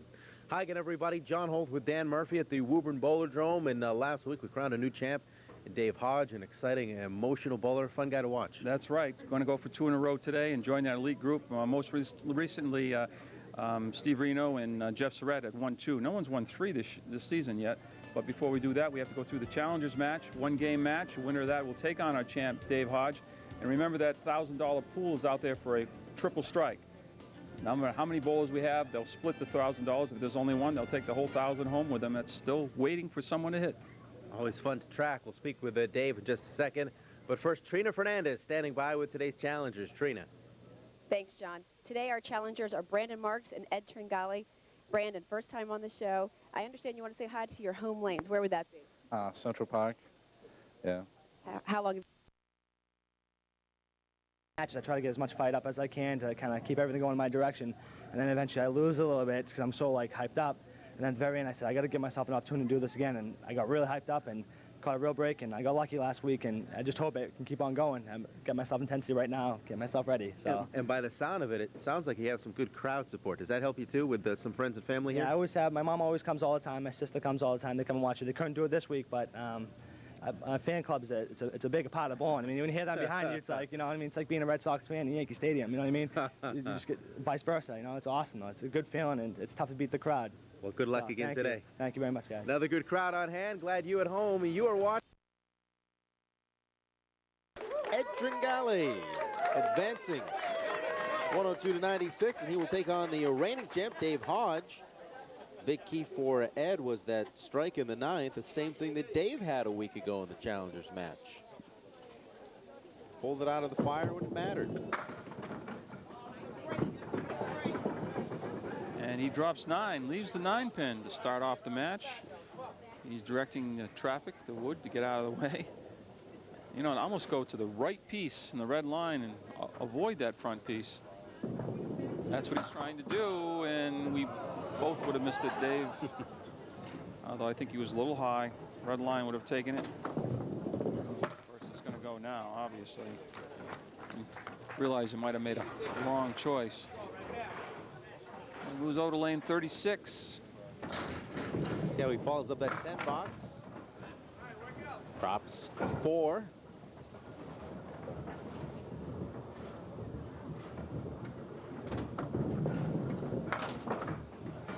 Mentioned to us in the open that he has his fan club hair, as many of the bowlers do, and compared it to having support like the Red Sox did at Yankee Stadium back in the playoffs. Always good to have. Add 9 to his total, up to 19. Yeah, we only got about 30,000 in here, though, and not quite that big a crowd as we get the Red Sox.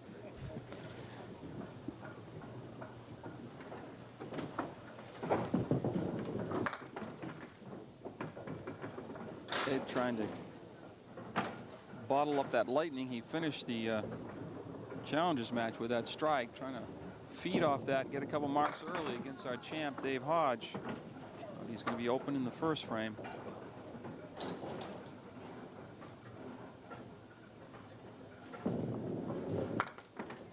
Matching the 10 box from Dave.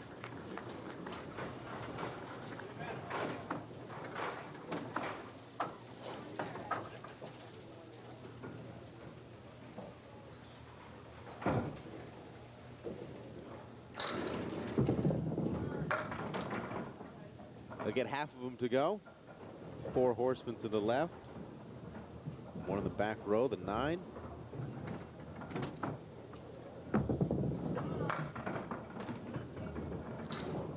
Both bowlers will be open the first 2 frames.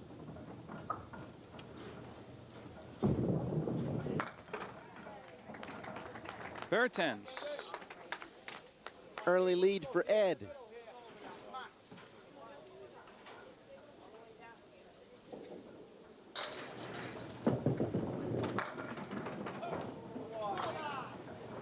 Six and 9, and a nice piece of wood and rests right against the 6 pin.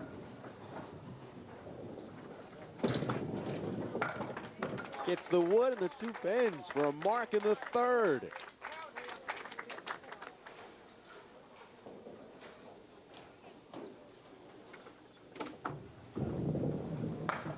He will fill just a couple. Half Worcester left.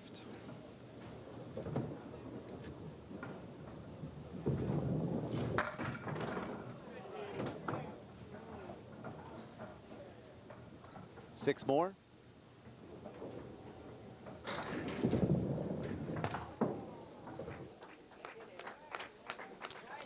Up to 39 after 4. Disappointing fill on the spare for Dave Hodge.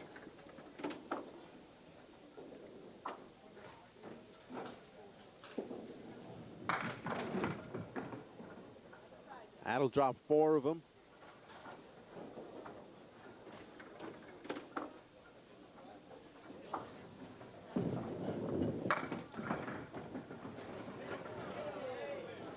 No mark yet for Ed.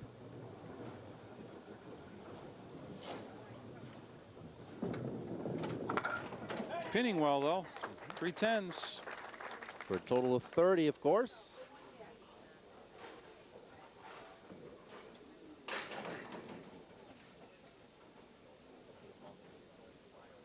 Now in the 4th.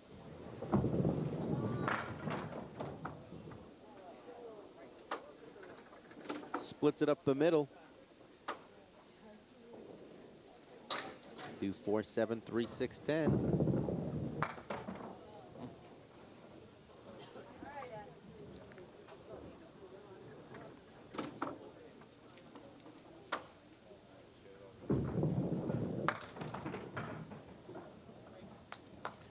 And he is at 37, so the advantage is 2 now for Dave. Even with that disappointing fill. He owns a high single of 193. Hoping for a strike. Will settle, of course, for a spare if he has to. And he gets just that. Marks in 2 of the last 3 for Dave Hodge.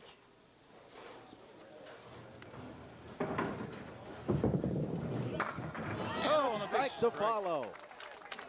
spare. 8-box spare strike for Dave Hodge. He's heating up. You see a look at that strike, and I'll give you a little interesting stat on Dave Hodge. His high single was 193, and he established that when he qualified for the show. One of the strings in his 5-game roll-off was a 193. Ed answering by dropping 8. Chance for a spare now for Ed. He's in the 5th frame of game 1. Looking for a 2-game total. That's right. We're going to start mentioning the top 3 very shortly. One of these weeks. I know Mr. Surratt is on top with 303. Of course, the top 3 2-game totals returned for the final taping of the season. Big payoff, big opportunity to cash in. I believe it's Jeff Surratt at 303, then Steve Reno at 365, and Steve Vadney at 364. 265. 260, right, yeah.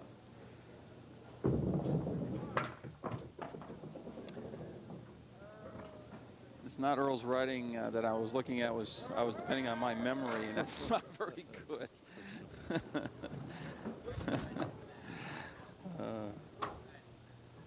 Earl on the scene as we speak.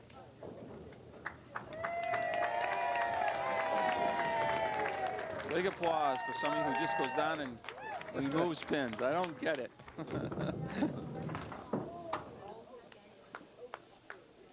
So he will add 7 more to his total.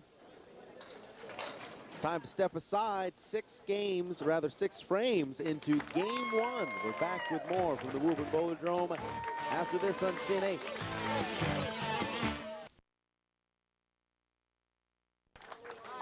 Spare strike in 5 and 6. Now time for 7. Can he make it a double? Yeah, it's 1/3 of the way to that $1,000 pool, or a piece thereof.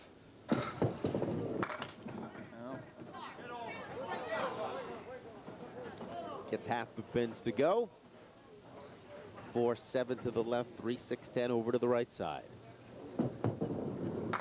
Oh, almost converted that.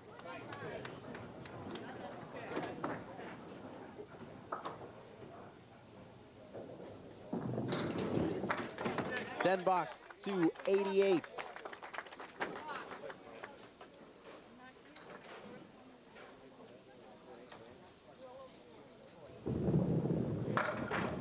Got 'em all. Sandwich, 2-strike sandwich be on either side of that 10 box. It's too bad. He threw a decent ball in the 7th frame too. Ed Tringale has got to turn up the offense here. Tough time getting on that headpin with that first ball.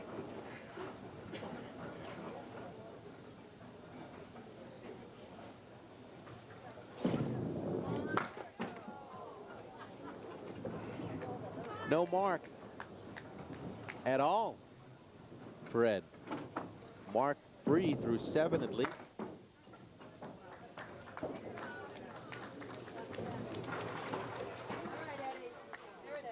That type of effort allowed around in the challengers match, but Dave Hodge has been just too consistent and too tough.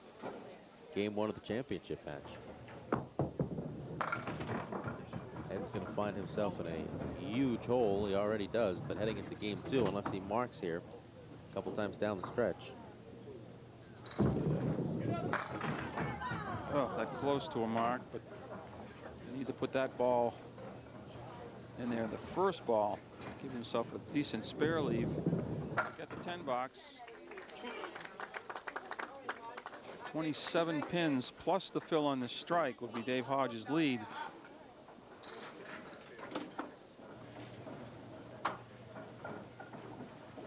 Two balls comprise the fill. First one got him 9. Good chance for a spare. Staring right at him.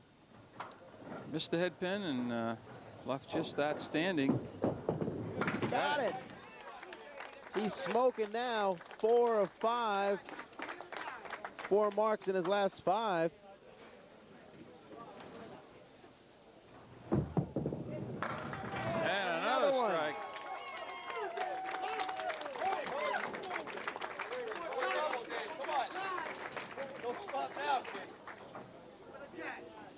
Couple bonus balls coming up. And a look of resignation, perhaps, from Ed Tringale. What do you do? Half Worcester.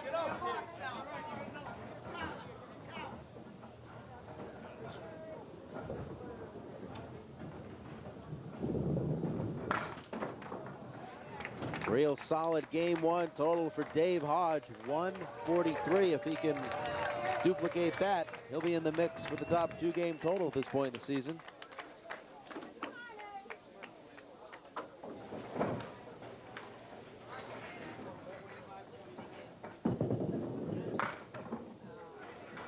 At the moment, Ed Tringale, with the 2 there, has just slightly more than a half of what Dave Hodge is amassed.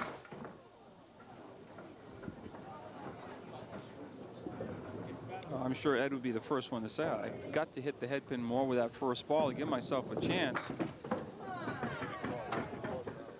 7 in the 9th, up to 78.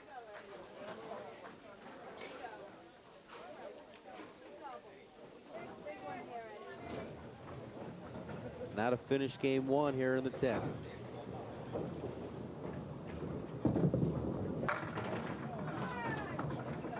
Perhaps a chance to finish with a mark and some momentum. Gonna need that and a whole lot more in game 2. Yeah, it is spare in the 10th. This will help to narrow the gap, the deficit between himself and Dave.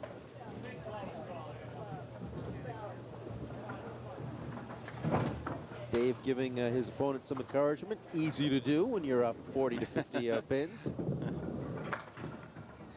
Just 3. It's a 52 pin advantage. 143 to a 91 after 1 game. We are back with the red-hot Dave Hodge and Ed Tringale after this on CN8.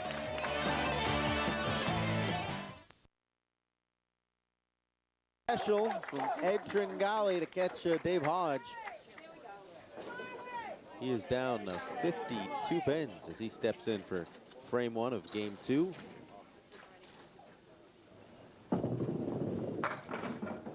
Did have a mark to end game 1, spare in the 10th, and now he'll drop 8 to start game 2.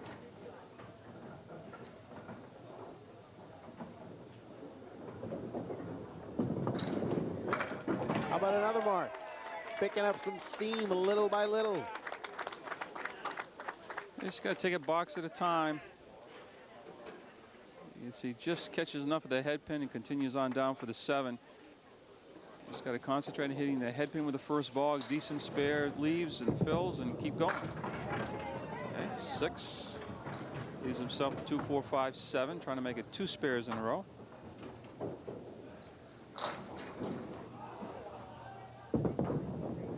He does.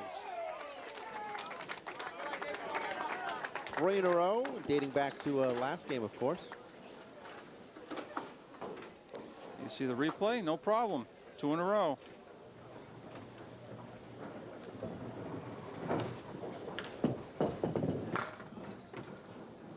Dave on the headband. He'll get 5 of the 10 to go. 2, the 4, 3, 6, 10 still up. Takes out the 3, 6, and 10.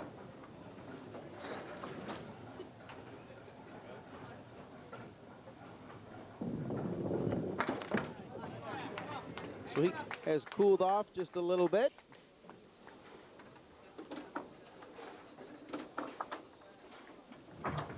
No doubt thinking about a 2-game total that could position him among the top 3. That'll help. Didn't look like he was going to have much when he first threw the ball, but they just kept falling, and eventually the strike right here looked awful. Then the 7 goes down, the 4, and then finally the 10. Ed Tringale trying to make it 3 marks in a row. Oh, just a light hit there. Just 4.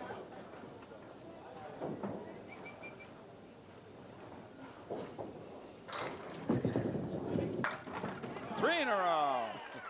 Nothing can stop him now. Would love to have been 3 strikes in a row, but he is on a roll. Check it out. Got that 10 to go last.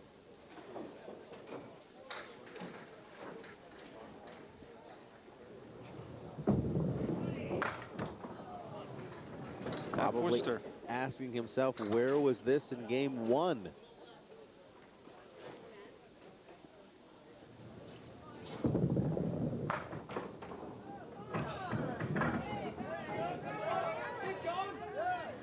There ends the streak of marks. 4-7, 6-10 now. A couple pieces of wood in the middle. 8 more gets Ed to 50 in this game. Now Dave Hodge off the strike in the second.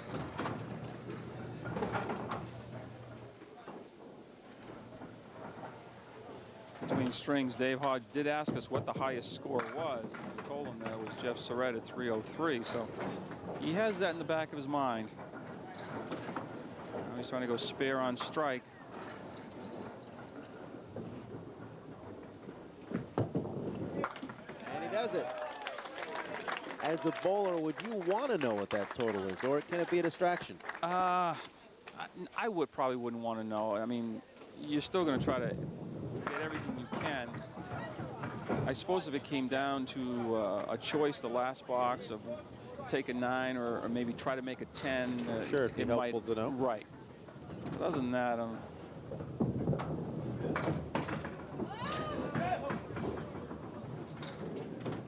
he won't make it 3 in a row, but still posting some real good numbers.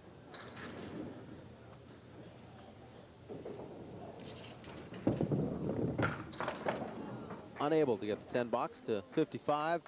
5 pin advantage in this game. 57 though overall. And that's the Ed Tringale is facing. Just 6 frames remaining for both bowlers. I'd say that Ed needs a piece of that $1,000 triple strike pool, and he'd be right back in the match. But almost got a lucky one coming back. The 1 and the 2 left for him.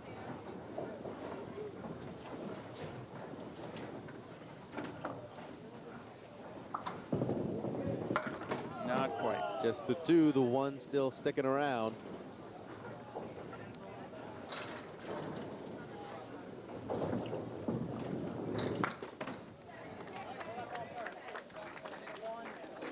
Now to the 6th frame.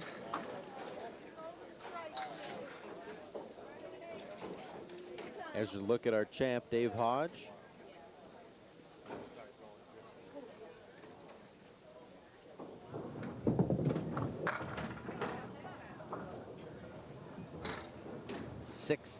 Make that 5 down, 5 up. 2, 4, 5, 7, 8. Cluster of 5 in that left-hand corner. Everything but the 7. Wasn't for bad luck, Ed would have no luck at all.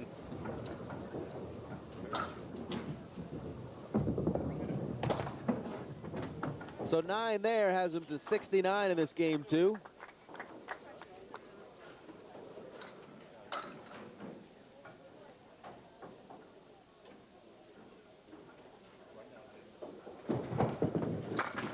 Hodge, 9 of 10 falling.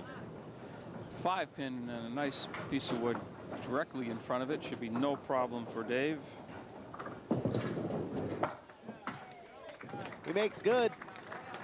3rd mark of this game too. Ed cannot catch a break, folks.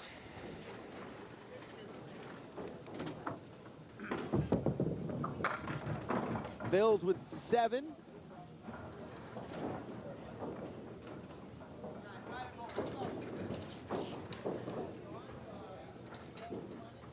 For his 4th mark in 5 frames. Oh, that was a tough one. That was a tough one. One pump bowler. Dave Hodge setting the pace in the championship match. 4 marks in 5 frames now in game 2 and a big lead. Back with more right after this. Absolutely. Ed Tringale trying to chase away the bowling blues. The trouble is he's up against the dynamo that is Dave Hodge. Down some 65 pins at the moment. 4 frames remaining. 5-pin drop. He's had this same shot on the opposite side.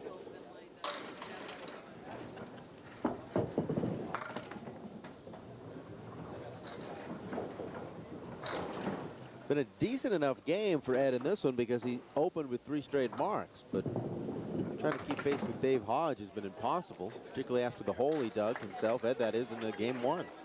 Yeah, sometimes you just want it to be over. I've been on both ends of matches like this, and believe me, it's much more fun to be on Dave Hodge's side. Right now in the 8th. Come on, get over for him. See, those pins just know you're having a tough day and you just don't want to fall. 8 and 10 left. Piece of wood.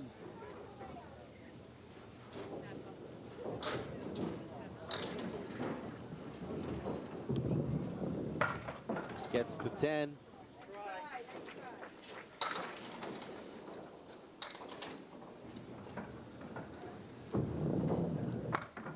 And the 8 with the 3rd ball. 10 more to 88.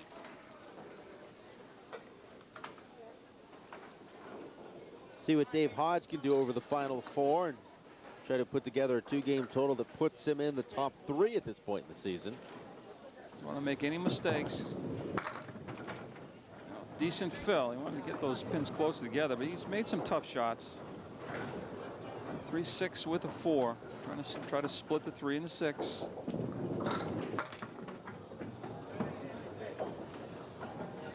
No mark here in the 7th.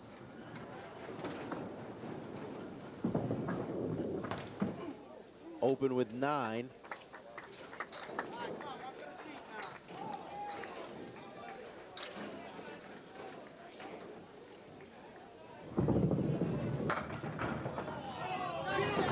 Nine of 10.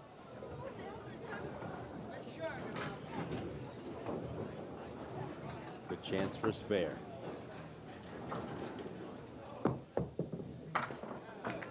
Gets it in the 8th. Well, he's definitely going to be in 2nd place in the top 3. Whether or not he can catch Jeff Surratt, still needs some marks. Needs a 160 to tie Jeff Surratt at 303.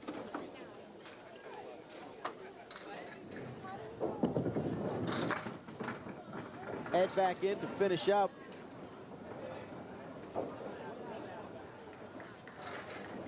Would love his 4th mark of game 2. Just going to try to play the wood in front of the 3-pin, and hopefully the ball will continue over to the 7. Oh, and I was going to say, that went right around the 10-pin. Come on, give him a break. Finally it goes. Sparing the 9 for Ed. Goes right by the 10-pin, both sides, and then finally a piece of wood swings over and knocks it down.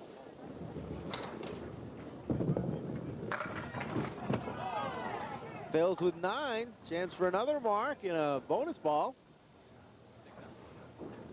Has to be happy with the way he bowled in game 2.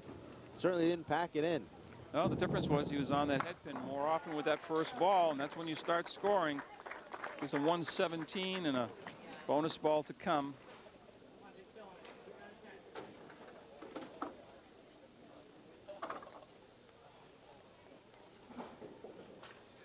He'll likely better his average of 118 here in game 2. He can add 6 more to it. 123.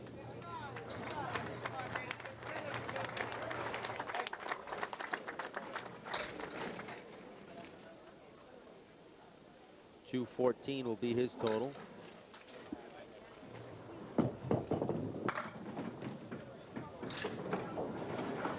That's a fill of 6 for Dave.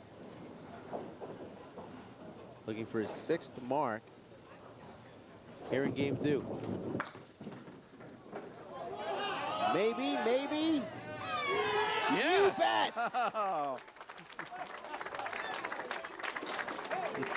Now, if that was Ed, that would have no chance of knocking down the way his luck was going. But Dave is just moving long here, and he really buried that one. Leaves himself the 8 to 10.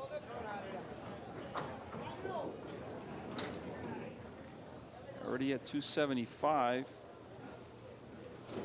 Plus this 10th frame.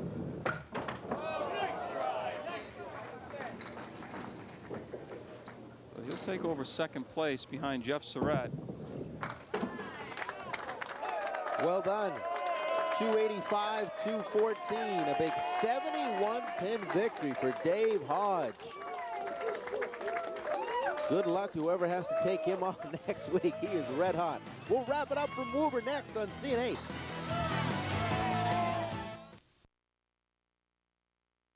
Wins again, and he is really in a groove. Well, right now, he just put the numbers up, and he was on cruise control most of the match. It's unfortunately for Ed, he just couldn't get on track until that second game, but then it was too late. We'll speak with Dave, the champ, again in just a second. But first, Trina. Trina? Thanks, John. I'm over here with our challenger, Ed Tringale. And Ed, last year you ran into Mike Morgan, which was a tough matchup. This year, a hot Dave Hodge. You can't catch a break. No, Dave's a great bowler. There wasn't much I could do. I wasn't on the head pin. I lost it myself, you know, but even if I was on the head pin, I don't think I could have beat Dave today. He's definitely on fire right now, but we have something to make you feel better. $200 from the ICBA. Thank you very and hopefully we'll see you back again this season. We'll keep trying. We'll definitely keep trying. All right. Best of luck to you. Back over to you, John and Dan. Trina, thanks. Up 52 pins after the first game. You win by 71. Boy, you didn't take it easy on Ed today. No, I mean, it's all about momentum. I had it going from the beginning. I just said, you know, you can't let up. You know what I mean? Because you just never know. So you're up 31 pins with one box to go. It's, you know, you can't count anybody out. I was trying to keep him in it too. You know what I mean? Keep his spirits up, because I've been on the other end before, and it's tough. You know, I mean, someone throws a big game at me, and you just want to try to salvage something. So you know, just gotta tell them to have fun. You're gonna be back again. And I was not other end so many times. I was demoralizing, but you know, I just think if I'm just gonna keep it going. You know, and I told him, you're gonna be back again. But it's amazing. It's fun. You've earned it. You're in the zone. We'll see you again next week. Thank you, guys. Dave Hodge wins again. He'll be back next week, and we hope you are too. See you then in the $30,000 Candlepin Challenge. Yeah, I'm going to the Worlds this weekend, and just got to get myself ready for it. It's a lot of bowling, so I'm trying to keep myself in that frame of mind, just do the best that I can over and over. The timing's been impeccable. Keep it up. So far, so good. Good luck today. Thank you. We'll be back with the Challengers match right after this on CN8. Mint, the Denver Mint, in platinum and in our pure 24-karat gold layering. Dave Hodge will go first here in Game 1 out of Methuen, Massachusetts.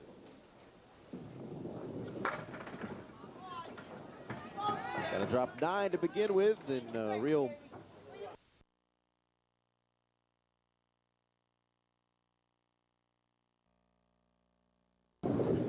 gets it for a mark in the first. Picking up right where he left off last week. He opened with a 143 in the championship round last week and followed it up by a 142 for 285 total. Which puts him right in the mix for the best 2-game total as we look for the top 3 for the final program of the season. Springtime. Oh, what a spare. Great start. You see a replay of that. Catches the wood and the 5-pin, throws the 5-pin in between the 6 and 10, comes off the wall to knock those 2 down. And 2 marks in a row for our champ, Dave Hodge. Now to Sam Dagostino. Going to keep alive some hot bowling that he had down the stretch in the Challengers match. He'll drop 8. And he'll probably want that wood to roll out of there or turns, flatten out for him. Going to do neither. I think you have to be way up there, the left-hand tip of that wood.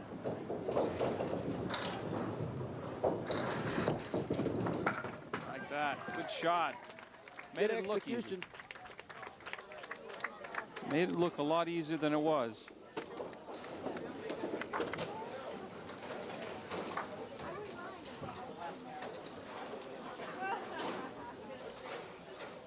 Now to his second frame.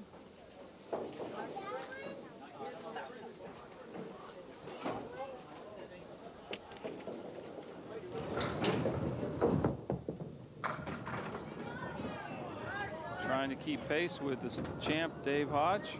Great fill. Drops 9. Earl to the rescue as Bin rolls our way.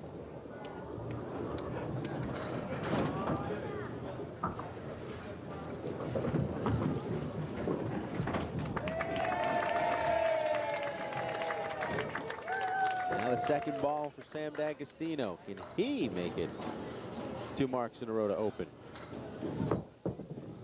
Why not?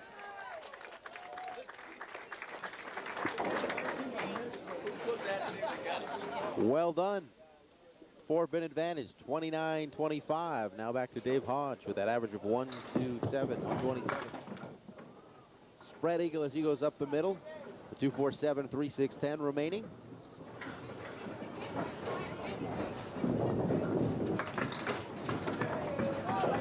Gets the 3, the 6, and the 10. Now the 3 to the left to deal with. 8 added to his score of 29. He's at 37 total now. Moves over to lane 36. Trying to get back on the mark trail.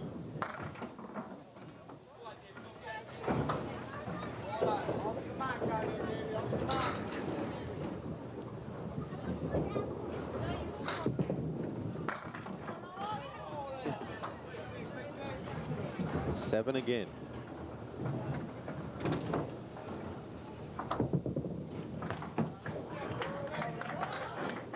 Pushes him to 47 with the 10 bucks in the 4th. Okay, Sammy.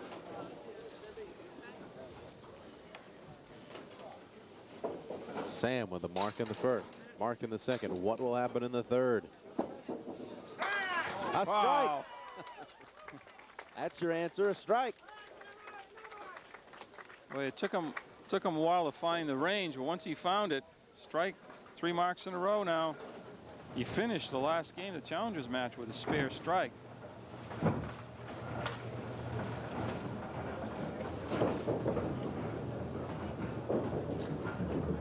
In the groove as he moves over to frame 4. Half Worcester.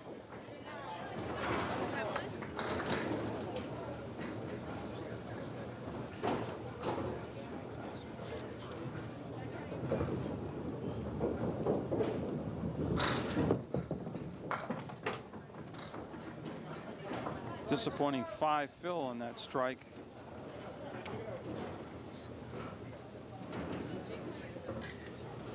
No mark here in the 4th. Might as well just throw that one out. If you're Sam Dagostino, don't want to focus on the negatives. Rough 4th frame. 12-pin advantage, though. That's the good news for him. 59-47. Now back to Dave Hodge. Right on the head pin, but not much else. The only thing else is the 8-pin. 1 in the 8.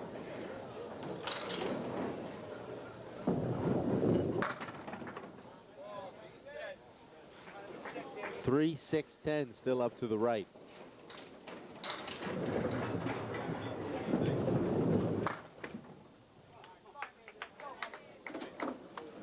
Those 2 marks to start, then an 8, a 10, and an 8 as he heads to the 6th frame.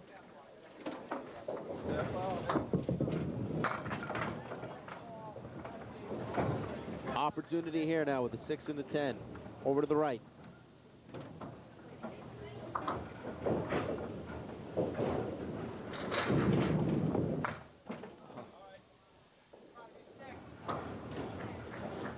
Too full on that 6-pin. Drove it straight by the 10-pin. Never had a chance.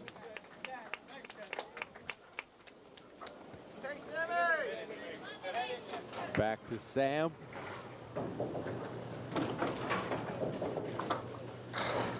It is a 2-game total to determine the champ. So Dave Hodge will have a chance to rally back. Plenty of frames to go.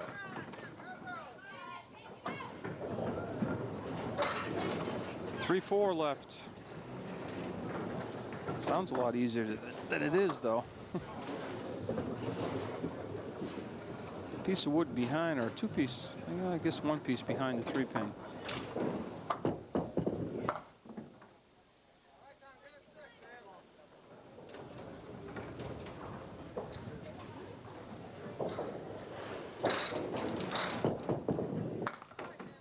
gets one more, 68. Edging his lead up to 13. His 6th frame now.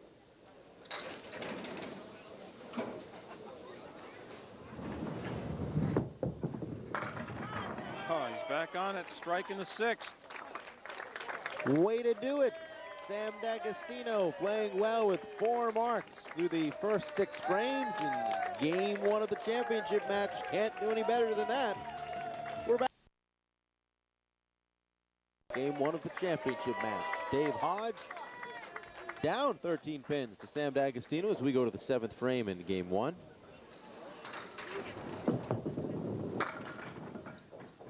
Hodge knocking out 7. 2, 5, and 8 pins left. Sleeper in the back is always the problem. I've heard that before.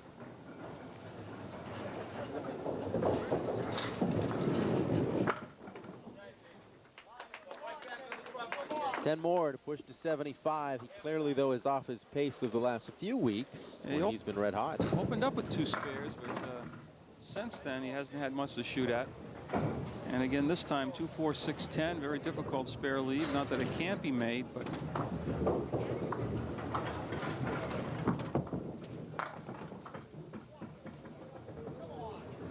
Six and the 10 sticking around.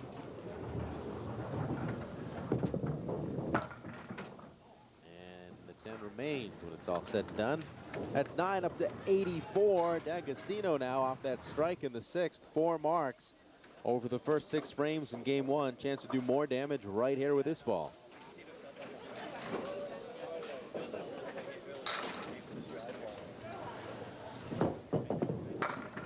oh, there's a double. In position for the triple strike, and he'd own all $1,000. He'd be the first of the season if he can do it. Boy, there's been no doubt about either one of these strikes. Here we go. This could be a $1,000 ball, folks.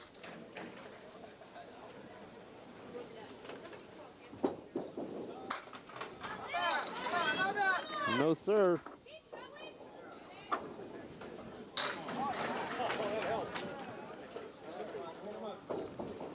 Barring an earthquake, that's going to be 7.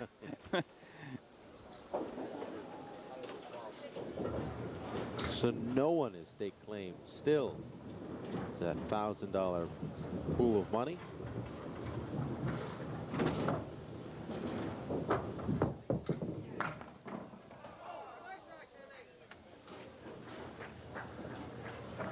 But he's quietly building himself quite a lead in the match. That'll stretch it to some 39 pins. Of course, a week ago, Dave Hodge was ahead by 52 pins after game 1. Now he's on the other side of it. He alluded to that in our comments at the end of the show last week. He's been on the other side when you're down that much.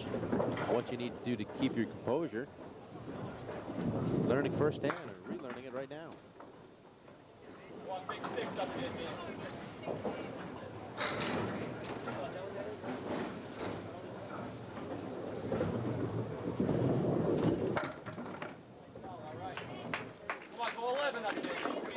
Moving at 92. We'll let it mark 3 through 9.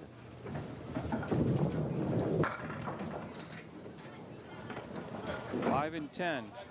Much easier with the wood behind the 5-pin. Just has to get a piece of it more toward the left. Just like that. Spare in the 10th. Open with 2. He'll finish with this one before. Just pinches the 5-pin right into the 10. First game is over. See what he can do and add with the bonus ball.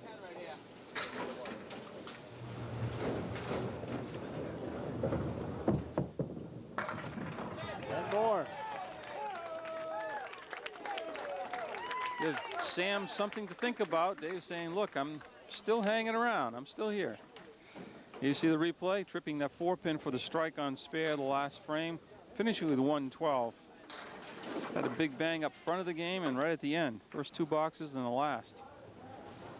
Not a Sam. He'll drop 8. Chance for a spare. 3 and 6.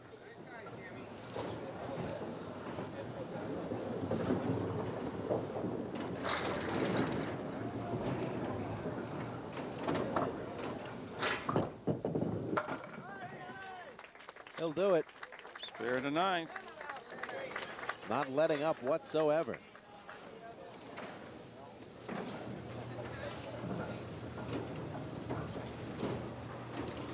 See what he does with the fill ball.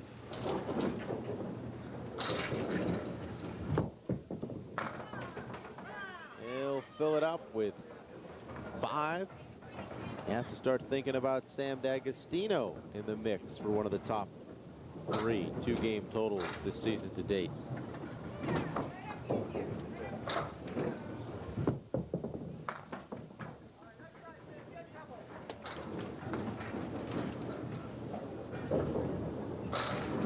At 145 right now.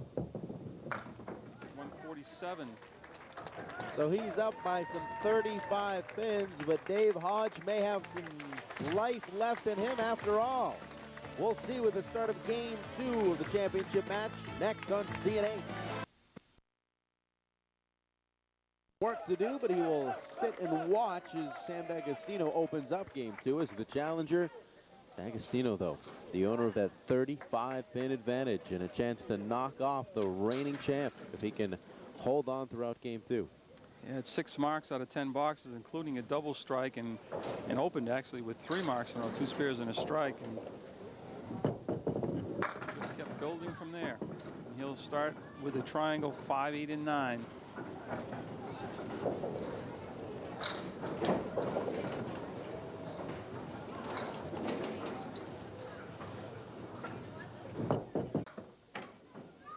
The first.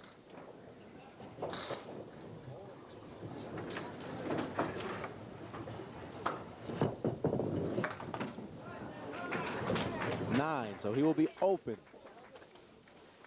With each open frame, more of an opportunity for Dave Hodge to get closer.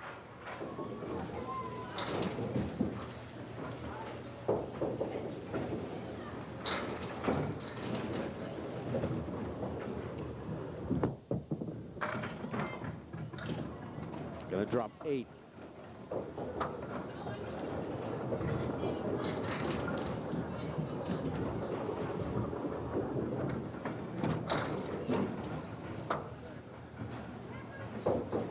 The 2 and the 8 left standing. Not quite. So 2 open frames. It's good news for Dave Hodge. Bad news is he's down by 35, but all it takes is a couple strikes. Go get him, Dave. Could change quickly over the next 2 frames.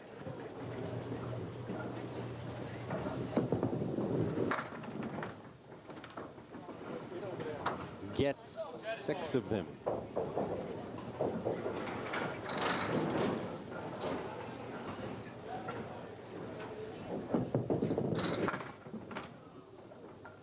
Can't mark himself.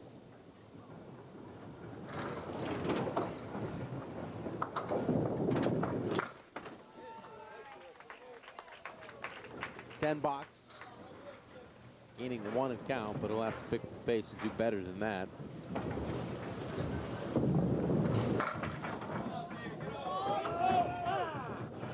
Nine of the 10. Can he get the 10 pin for the spare?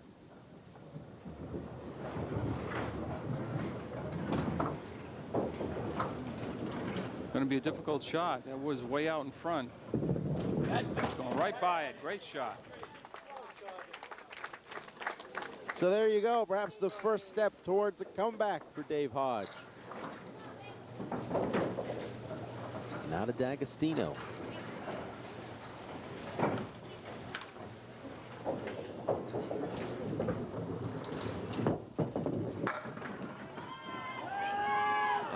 He'll get them all.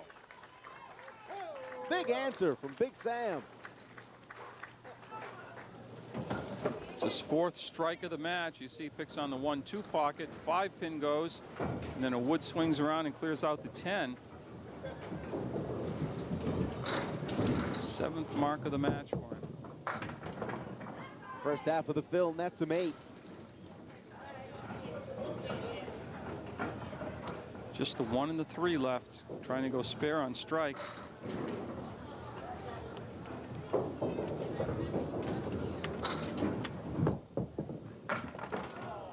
No.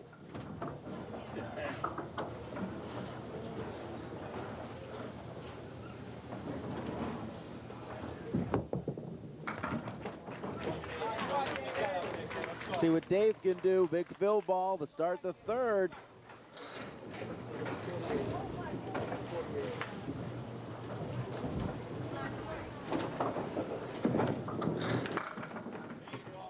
Fills it up with 8.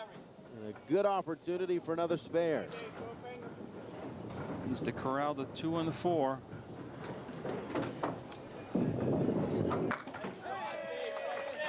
He does just that.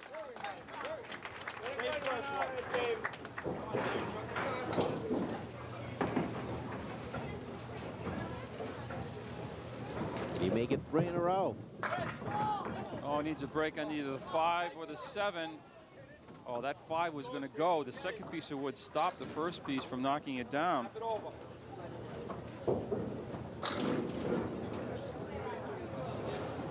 Two pieces of wood could get something to fly towards the 7.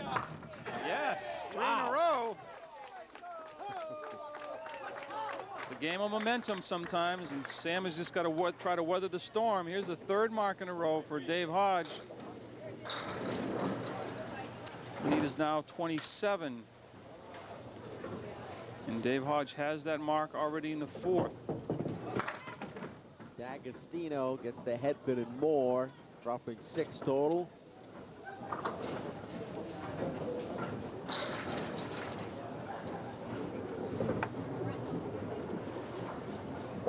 See if he can mark with the second ball.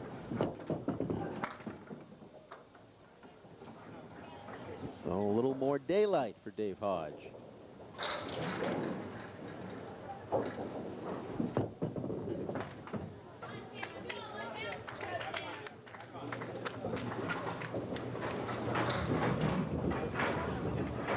To the 6th frame now.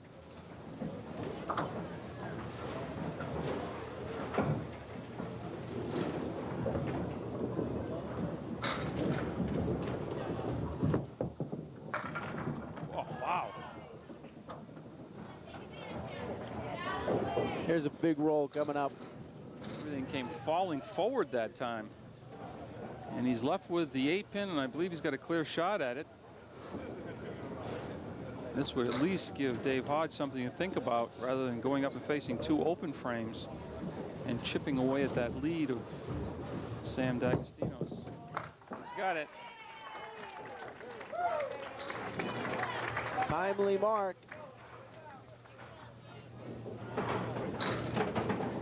Dave Hodge looking for his 4th mark in a row. Fill ball upcoming.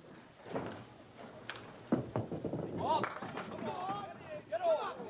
he just made these 2 pins just recently in this string of 3 marks. 2-4 again to make it 4 spares in a row. No. Crucial miss.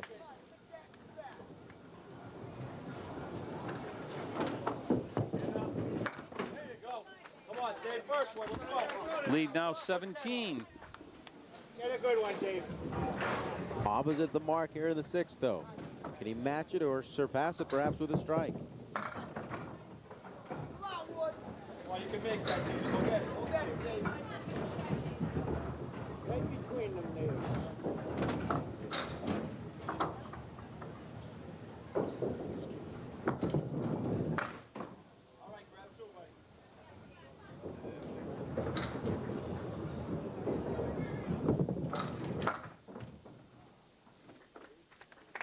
So his lead, Dave Hodge's lead, is 16 in the game. And in the match, it's Sam Dagostino up 19 and working off a spare. The finish when we come back on the $30,000 Candlepin Challenge. Hodge bowling in this match, and perhaps Sam Dagostino making a run at that group. And Steve Reno at 276. is the guy to target if Dagostino wants to get into that group. Had 147 in game 1. And right now, he's coming off the spare in 6, filling in 7. Needing every pin to beat Dave Hodge, first and foremost. Currently up 19 with 4 frames to go. Fill it up with 6.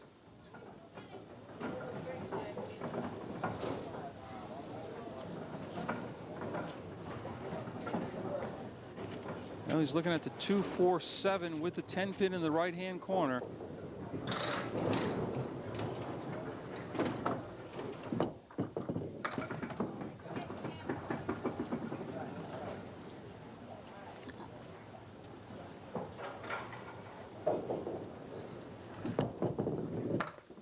So it's 8 more, pushes him up to 80 through 7.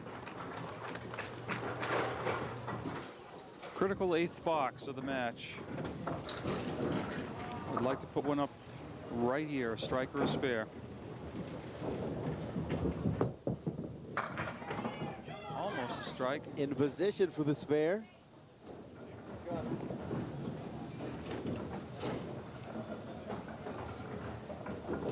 The wood sliding over, complicating things.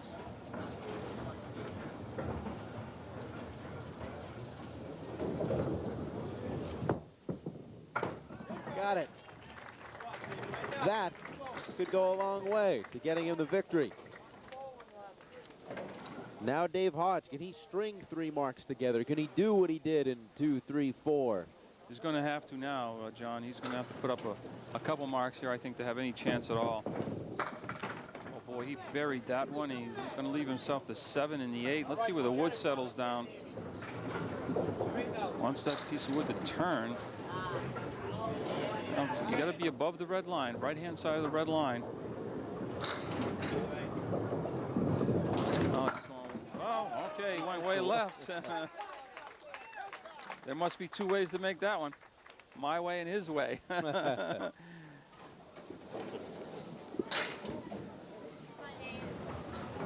Regardless, it was a crucial spare in the 7th. Now the fill. Fills it with 8. With Phil, keeps himself alive.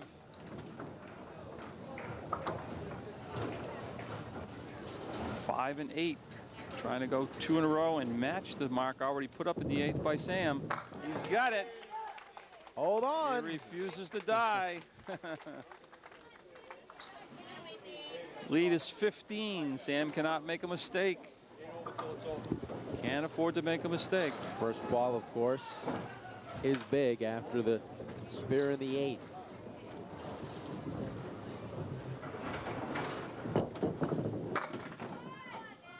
Fills with 6. Got the diamond or the bucket leave. 2, 4, 5, and 8.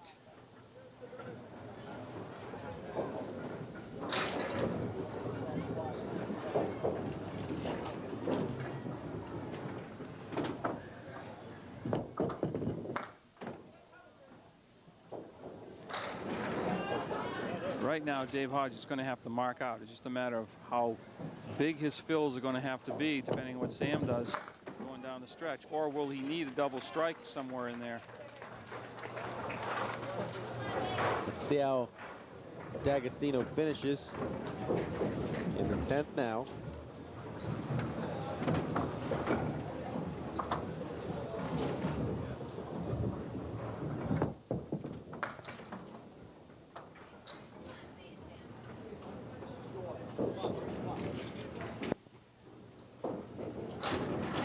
Two knocked down, 8 standing. Does he have one more mark in him?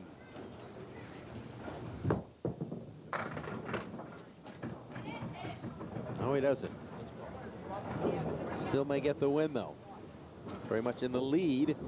We'll see how Hodge responds.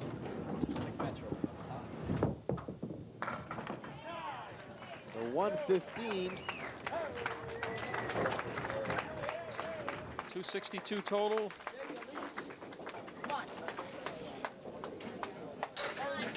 $150 to tie.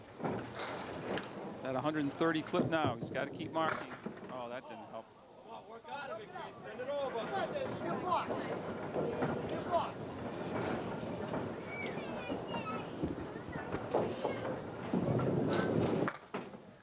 Can't afford a bad box. Needs to get at least a 7 box to keep the triple strike alive. Oh, that's a huge out. Oh, boy. All right, needs a double strike now. Double strike 8 to tie, double strike 9 to win. You're going to go that, you might as well get the triple and get a shot at the $1,000 bucks. Boy, that'd be a great way to finish. Let's see what happens. Starts with 1. No. Sam Dagostino is going to be a new champ. We can't get anyone to win 3 in a row. It's tough. Third time, not the charm. It's a valiant effort, though, by Dave Hodge here in Game 2, defending his championship.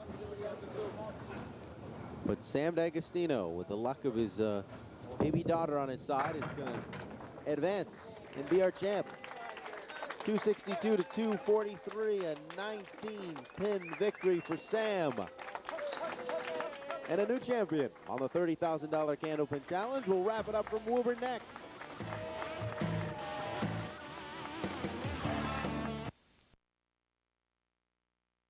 Christmas show. Happy holidays to you at home, and great holiday for Sam Dagostino. That's right.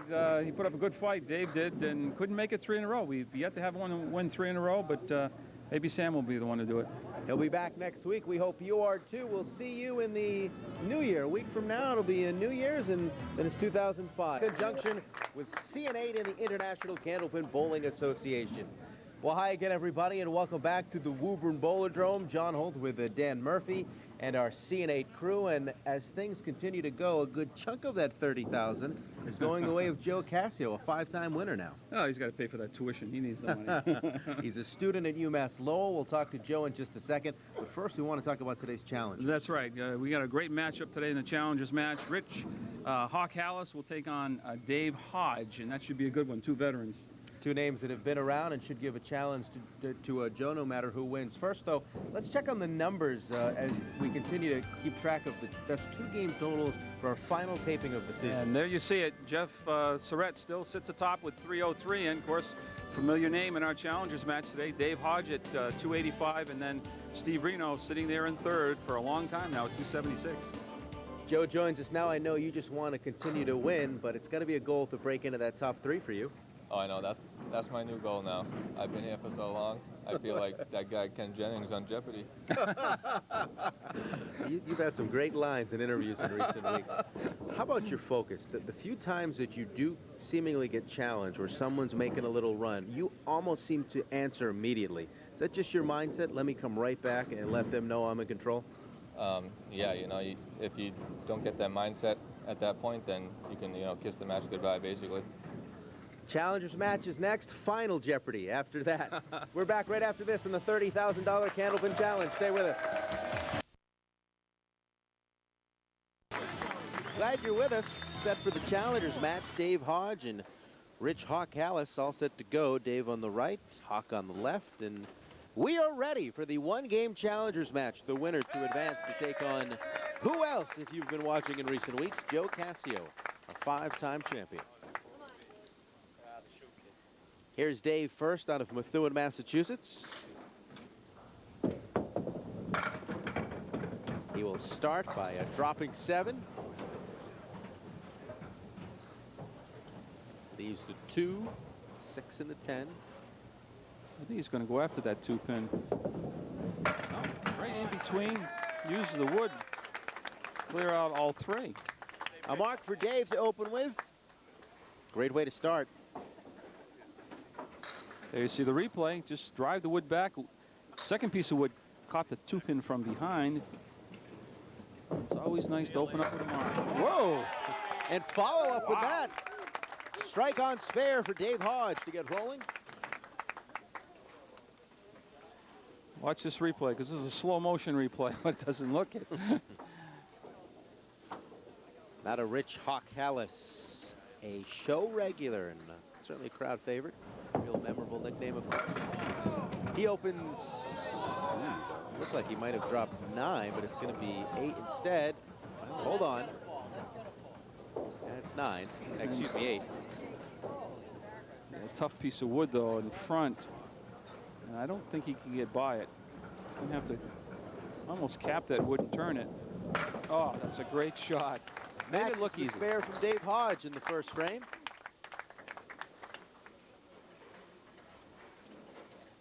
You see a replay. Comes up high in the wood, turns it, and drives it straight back into the 4 and the 8. Now opposite that strike.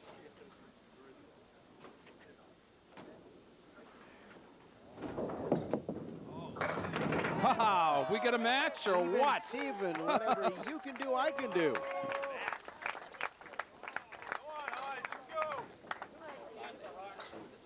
You see the replay. No, that wasn't Dave Hodge. That was Hawk Halas. Now back to Dave. Well, Phil, first half of it nets in 5. Got 9 in the back, along with the 1, 2, 4, and 7. 4 horsemen over to the left. Second part of the Phil. Oh, another mark. He's perfect. Who's going to be open first? It's a great run by both bowlers to start. You see the 4 horsemen, and then there goes the 9 pin. Spare on strike. 3 in a row. And the Phil. Oh, he almost stole one. 9 more. Chance for a 4th mark.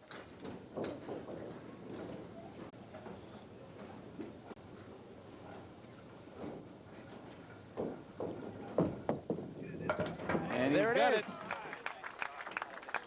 Excellent bowling from Dave Hodge, keeping the heat on Rich Halas.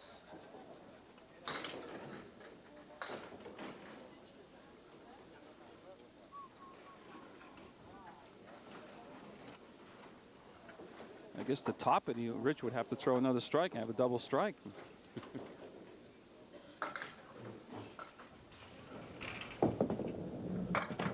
First part of his fill. Gets him 5. 1, 2, 4, 9, 10 left. Oh. We finally have an open frame, not for the lack of effort.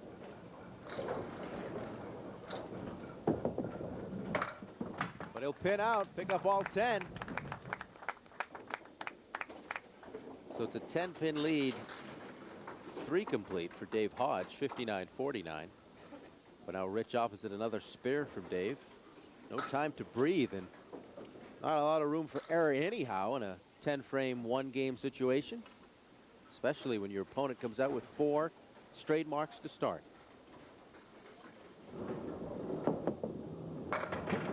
Right back with an 8-pin drop. 4 and 7 stands between him and another mark.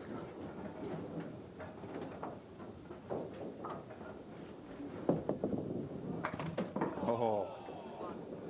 Clipped the 4-pin, but it went right around the 7.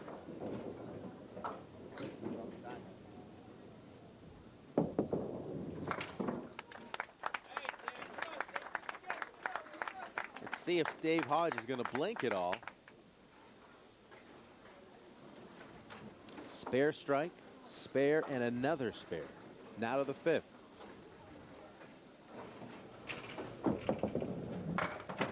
Off the head pin that time.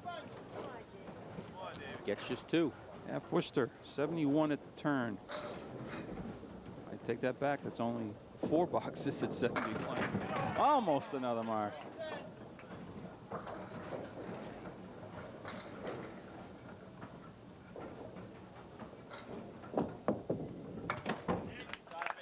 '81 at the halfway point.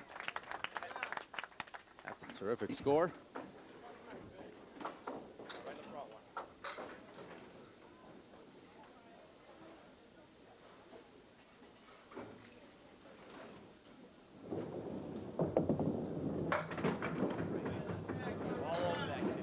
Drop 6.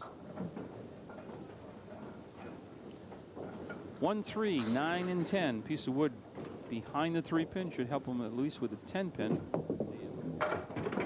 but not with a 9.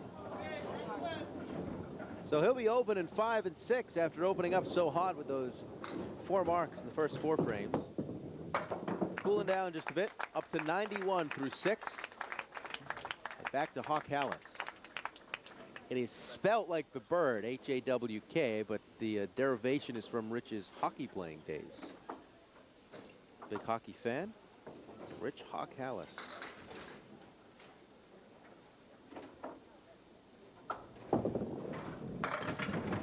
Right in the head pin, he'll get 7 of 10 to go.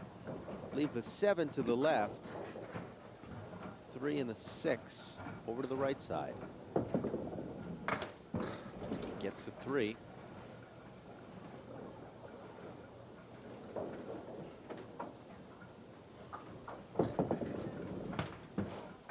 That's 8. The total to 67. Down by 14 pins, 5 complete at least. Get a mark here, he'll be right back in it. Opposite of 10 box. Well, that's a little strange result after that ball in the 1-3 pocket. Leaves a diamond leave at 2, 4, 5, and 8 on the left, and with a 6-10. And he converts that. Great shot by Rich Hawk Halas. Clutch mark in the 6th frame for Hawk. You see the replay. Gets the diamond and the, see, it looks like the 8 and whatever. He get a mark anyways. 4 horsemen. There's 3 of them now. Don't know if that...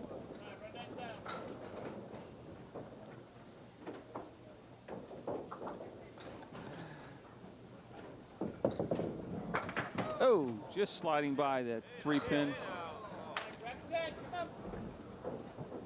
He'll be open in the 7th. 3rd straight open frame.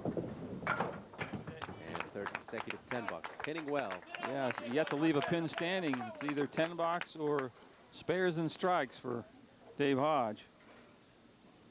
But he's still 14 pins. Rich will cut into that lead. Wow, there's the strike. And a great reaction from Dave Hodge. You don't think there's intensity in Candlepin bowling? Check that out. There you see it. It won't last long, so watch. There it is, stripping that 4-pin for the strike. Big ball for Hawk after the spare in the 6th. Here's the 7th. And it's a huge ball. Leave only the 10. Chance for 2 straight spares if he can pick it out. Climbs to within 5 pins, needs to corral the 10-pin. Oh, just sliding by. His ball breaks a little from right to left. If you don't keep the speed up on it, it misses, it turns and goes by the 10-pin. That time he gets it. So the lead is still at 5 through 7, but now Rich is opposite. The big strike in that 8th frame from Dave Hodge. Can he answer?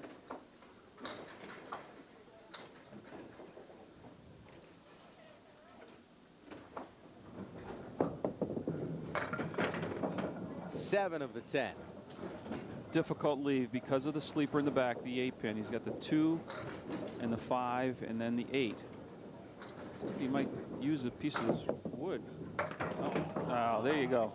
Just as you thought. Yeah, tough in the back.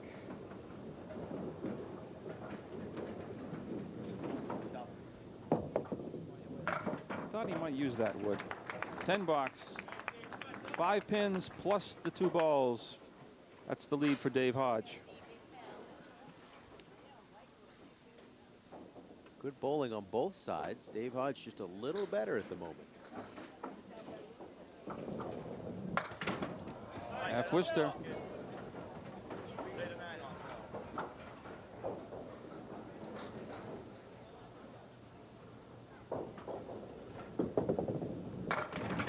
Oh, great recovery on the strike. Hoping to get the 7.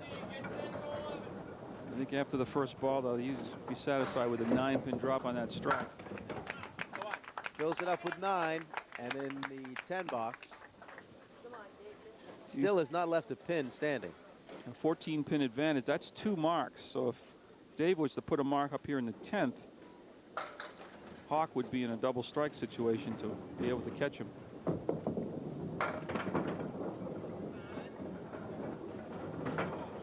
Let's see what he can do with with 3 left up. 1, 3, and then the 8-pin in the back, piece of wood in between those 3 pins.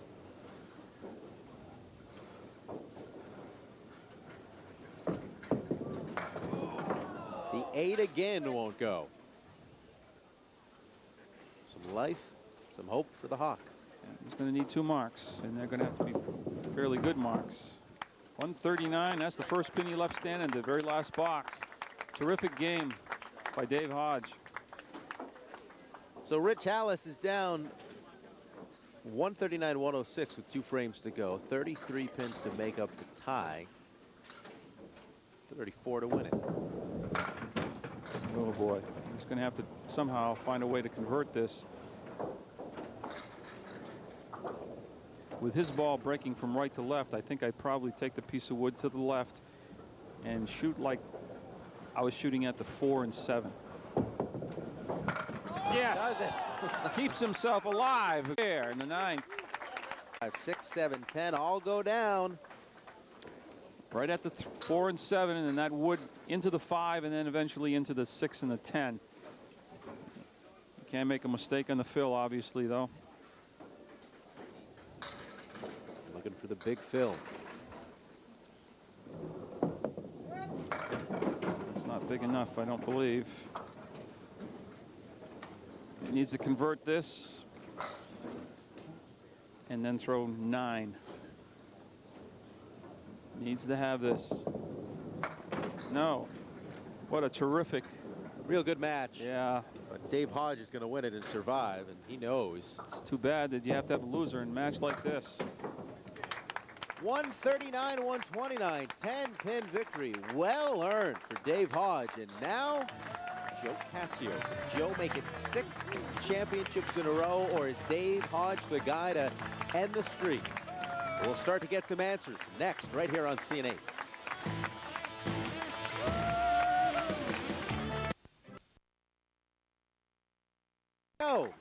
Joe Cascio, the reigning champ, steps in first. It's a 2-game championship match. Take the 2-game total. And can Joe make it 6 in a row? He's told us he'd love to get in that top 3, of course, too. Qualify for the final show. That's one of his goals at this point. Well, to have a shot at that, he's going to have to defeat one of the fellows that are already in the top 3, and Dave Hodge. Sitting there in 2nd place.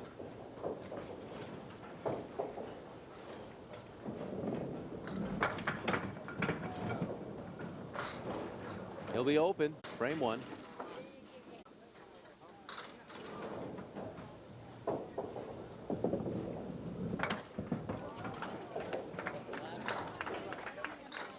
Just an 8 box for Joe Cascio. I say just an 8 because he doesn't often open like that.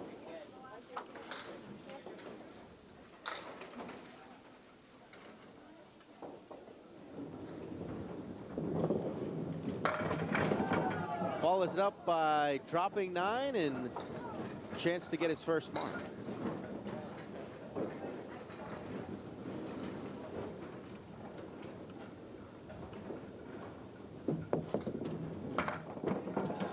He delivers it.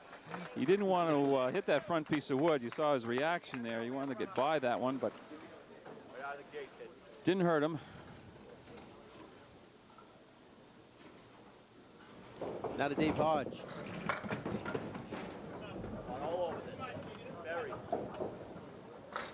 4-pin drop.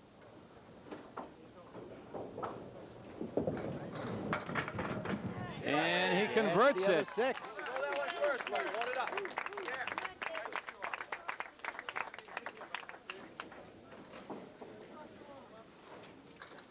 Outside of the head pin, and head pin does all the damage, and the result is that spare. Follows it up rather with an 8-pin drop on the fill.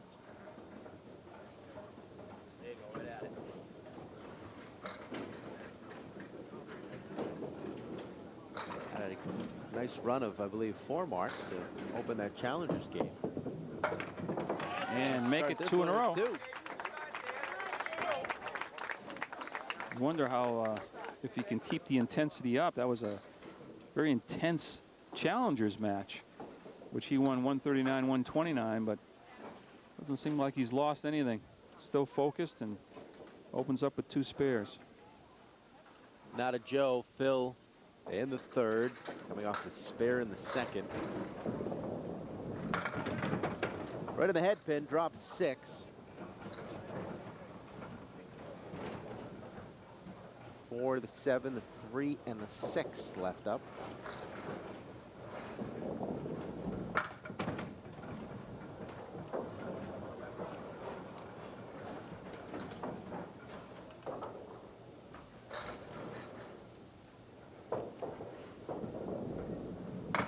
Gets one more. He's at 33 through 3.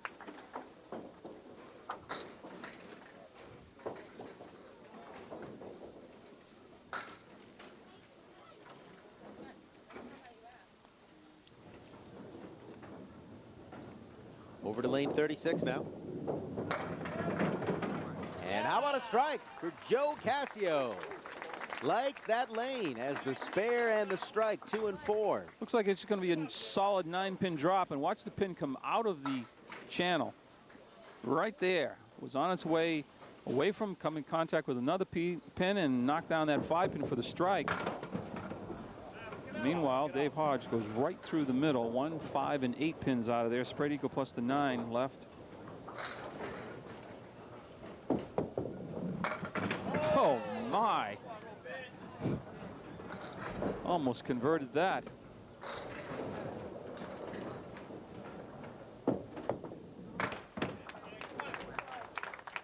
Once again, not leaving pins up. Left just 1 total in the challengers match. Very last frame. You know how very important that is. Just asked Rich Clark a couple weeks ago or last week. Boy, that was heartbreaking. It really was. That twister left. Yeah, I went strike 2 on it and then followed up with another ball through the hole, and then he ended up with a 2-box, and all said and done, he lost by 2 pins. Big out. Right at it.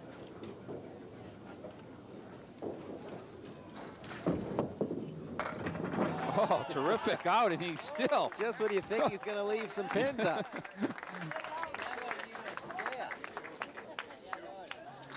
Let's take a look at this 10-box. Wow. Now to the 5th frame, back to Joe Cascio. Working on a strike. Looking for a double strike and leaves just the 4 and 8.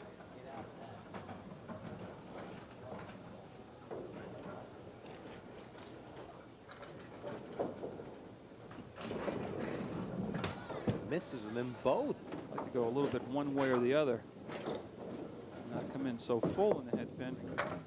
Oh, look at that. Good effort on a spread eagle.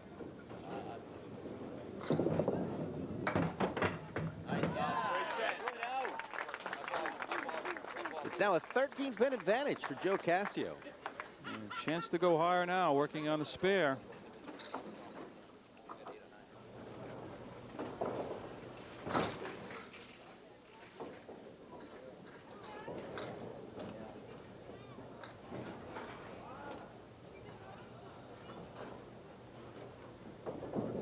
Phil fills it up with 9. He got away with that one. That was flush on the head pin, but he got good mixing action. 10-pin was knocked down last, leaving himself just the 4-pin to go 3 consecutive marks. No. Pulled it. Almost looked like he reared up at the point of delivery instead of staying down with a shot.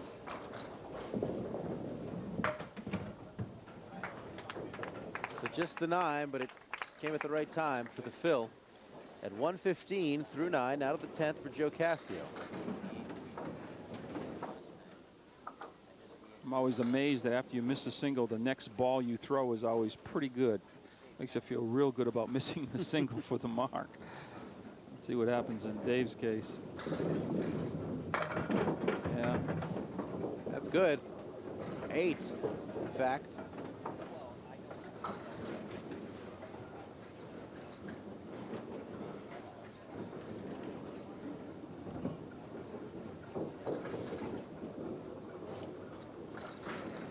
to end the first game. No. Missed a single, and now this one two-pinner, and he chops out the object pin. The head pin doesn't carry the 2. And a 125.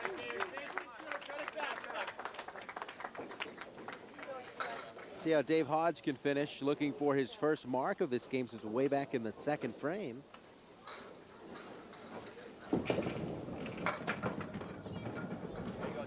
Gets 7 to drop.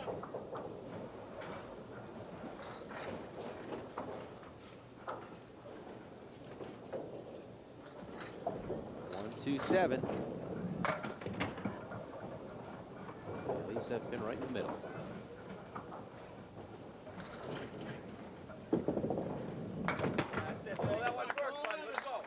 The lead is at 21 through 9 complete, 115.94.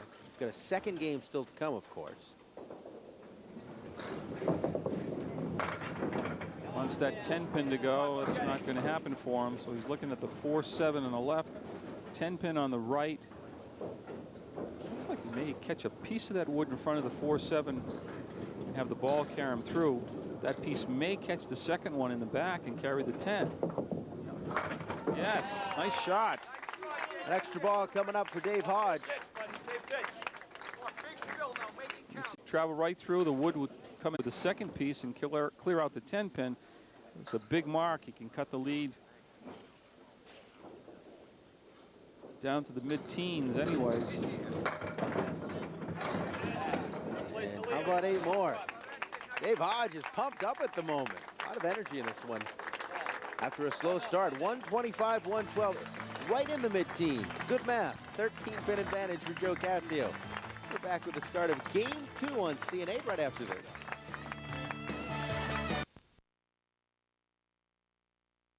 Before that final show, so will anyone knock one of the top 3 off? Come down May 8th and see. Start about 9:30 in the morning. We take 4 shows. Join the fun. All set to go. Game 2 of the championship match. Joe Cascio and Dave Hodge, and Cascio up by 13 pins. Hodge will go first as the challenger with some work to do.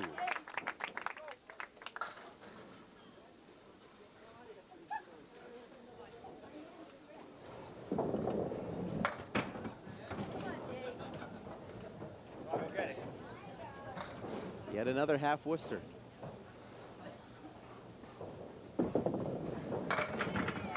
Follows it up with a spare. This is going to be a lot of fun, I can tell. Yeah, Dave Hodge is a real emotional guy. Joe Cascio pretty even-keeled. Interesting dynamic between the two. Sometimes making a difficult spare like that is enough to get you back in the groove again. Yeah, much in the groove. Drops 9, pin. Trying to go 2 marks in a row.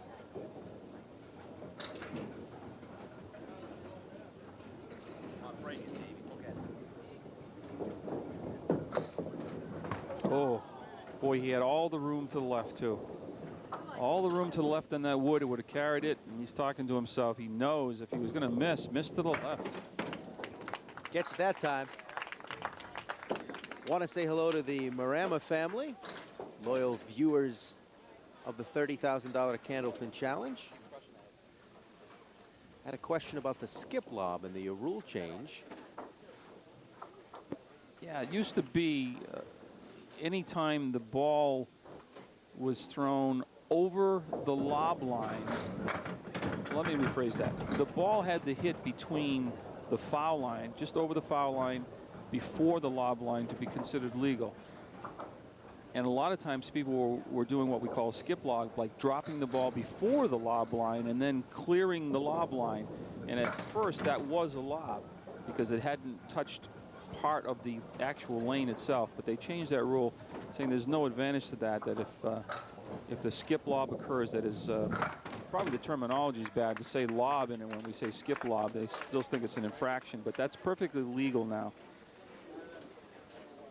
The Marama family will be happy to get that explanation. Yeah, just as long as the ball hits either the approach or the lane prior to going up past the lob line is perfectly legal. For more answers, go to AskDan.com.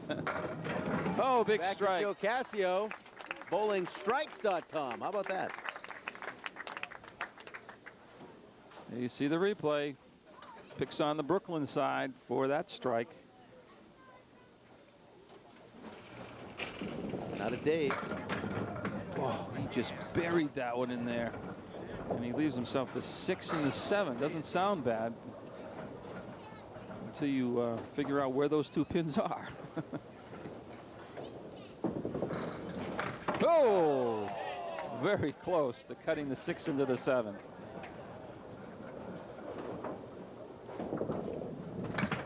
There's the 7. Another 10 bucks to 39.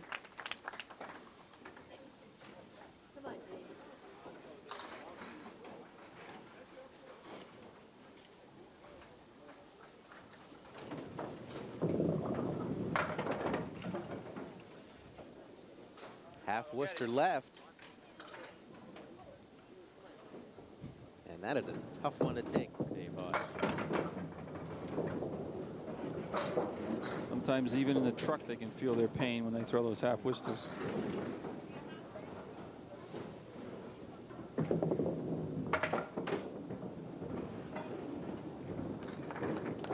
$8. Dave needing that mark, looking for that mark, but not getting it. Now to Joe Cascio, frame 3. His lead at 4 overall between the two games, through 2 complete at least.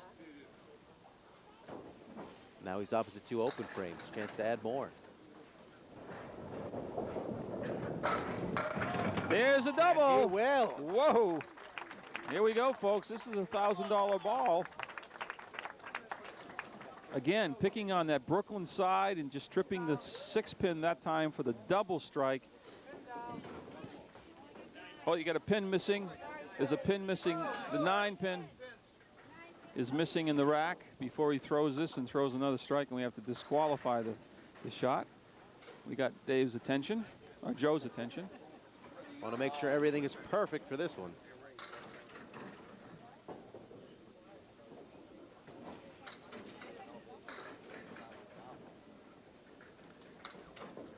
There you see his fans, his sister, and his friends there in the audience wanting to throw another one. It looks good, and there it is! $1,000 ball! Wow! Congratulations to Joe Cascio, the sole owner of that $1,000 at the moment. And now you got to start watching the 276 of Steve Reno.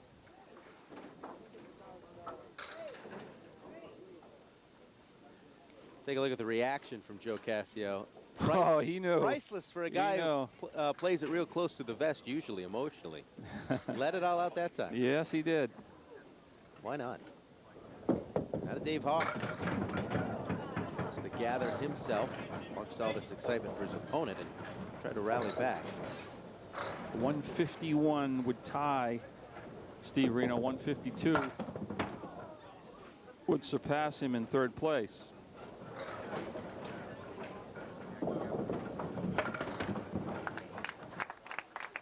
Usually a triple strike is enough to get you in the 150s as long as you don't have a bad fill on the next 2 strikes. So if he drops 7 or 8 and puts another mark up, he's going to be able to, well, not easily, but he should have a real good shot. So Dave Hodge is going to be open in 5 and 6. Yeah, body language means a lot. Dave Hodge realizes with that triple strike, he's in deep, deep trouble. Chances fading fast. Now back to the story of Joe Cascio, 3 in a row. These balls are so, so important.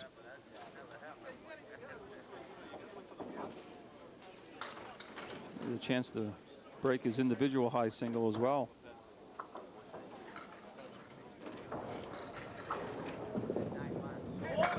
He caught the head pin.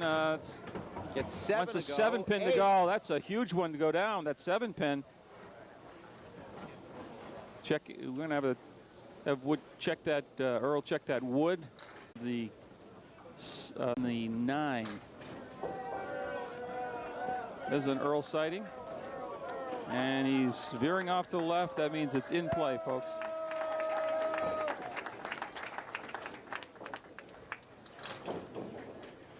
Well, it's out in front of those 2 pins, but I think you'll have a chance. Red line, or maybe a little to the left, and drive it straight back. No, went too far left. It's a good fill, though.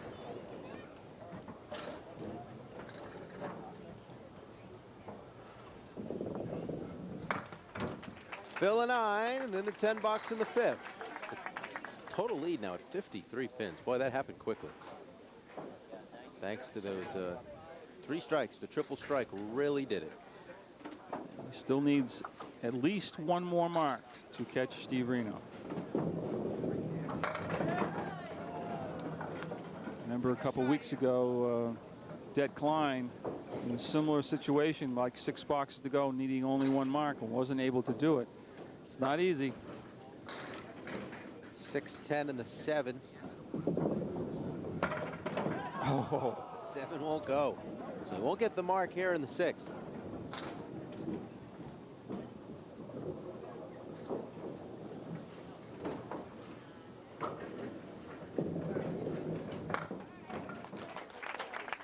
.107.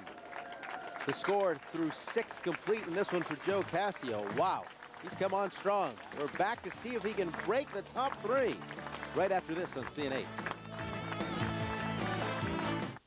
Do you remember fun? Being a part of a gang of friends? If you miss being a... Like you did, can Joe Cascio break in to that top 3 and surpass the 276 total of Steve Reno?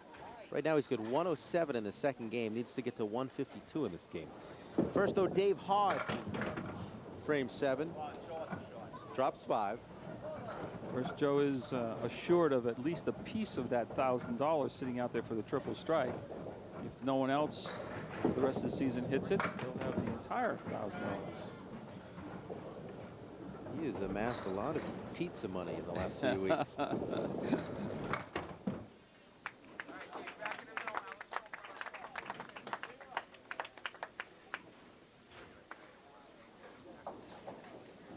Frame 8 now for Dave. And there's a strike. Strike of his own. Urging the crowd on, trying to get some of the energy back.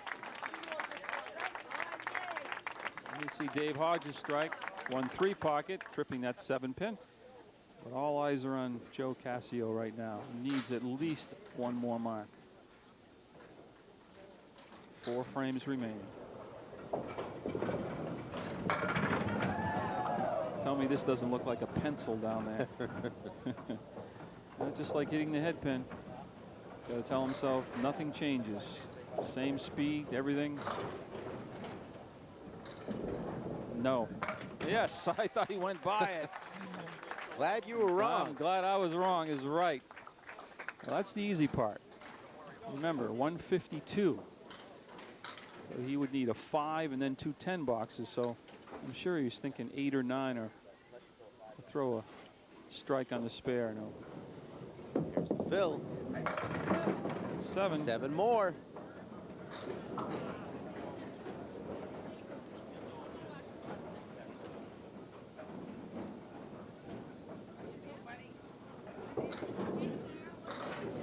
That wood flattens out for him. Now, he's got to be just to the right of the red line and hope the ball doesn't fly over the 5 pin and then have the wood take the 4-7. No, too far left. These are so important, these pins.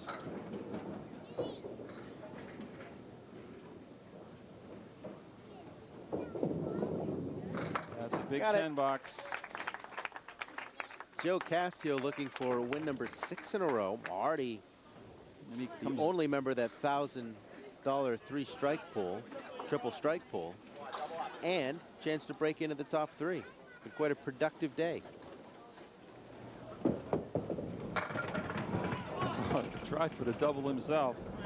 When Joe Cascio gets up there, he's going to need 18 pins to pass Steve Reno. I'm telling you, this Murphy guy is right on top of the mat. Spare on strike. Dave Hodges not going down without a fight.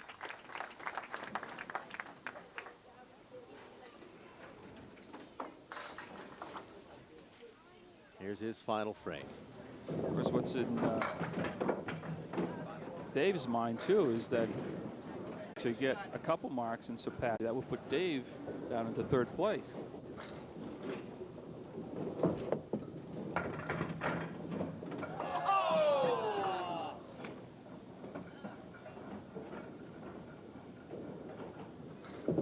Final roll for Dave Hodge. It's the ball in the channel. That's going to do it for Dave. Gave his best to challenge Joe, though he probably admit it wasn't his best, but bowled well at times over the 2 games. It's going to fall short, though. Now to Joe Cascio. 134 through 8 complete. Needs 152.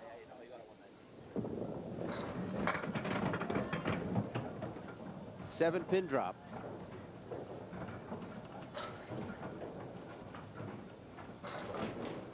Triangle 3, 5, 6.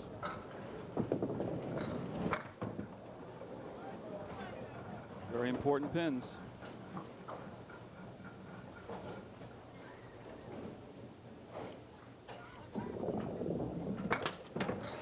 It's one of them.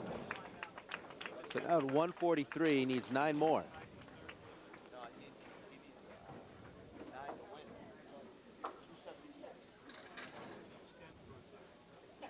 Tried to throw me off in the control truck. Their math was a little off, but I was on top of it. Oh, it's not going to be easy. So that's 6 more. He's looking at the scoreboard.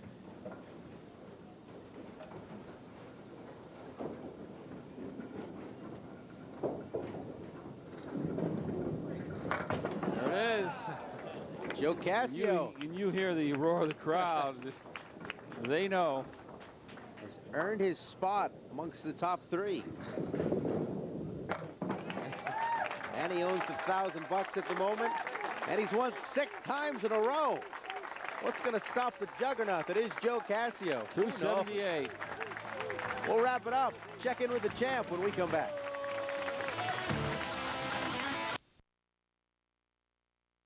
Of course, is that triple strike? Oh yeah, at that point it was either strike or miss the spare. That's how I was bowling. So I was fortunate that they were able to all fall down. Take a look at the monitor. Your reaction. You're a pretty even-keeled guy, but you enjoyed that one. Yeah, you know, whenever that happens, you gotta like that. And let's not forget the piece of that $1,000. If nobody else hits, you got the entire $1,000. It's good news, bad news for Dave Hodge. He lost today, but he still remains number 2, and we could have another matchup between you 2 guys if the finals stay the way they are. Yep, I just told him about that rematch. 6 in a row. 7's next, I guess, right? You just take it one at a time? Yeah, one at a time right now. Well, congratulations. I don't know if there'll be that many better bowling days for you than today. It was a lot of fun to watch. Thank you. The roll continues for Joe Cascio. We'll see you next week. Back with this guy on the $30,000 Candlepin Challenge.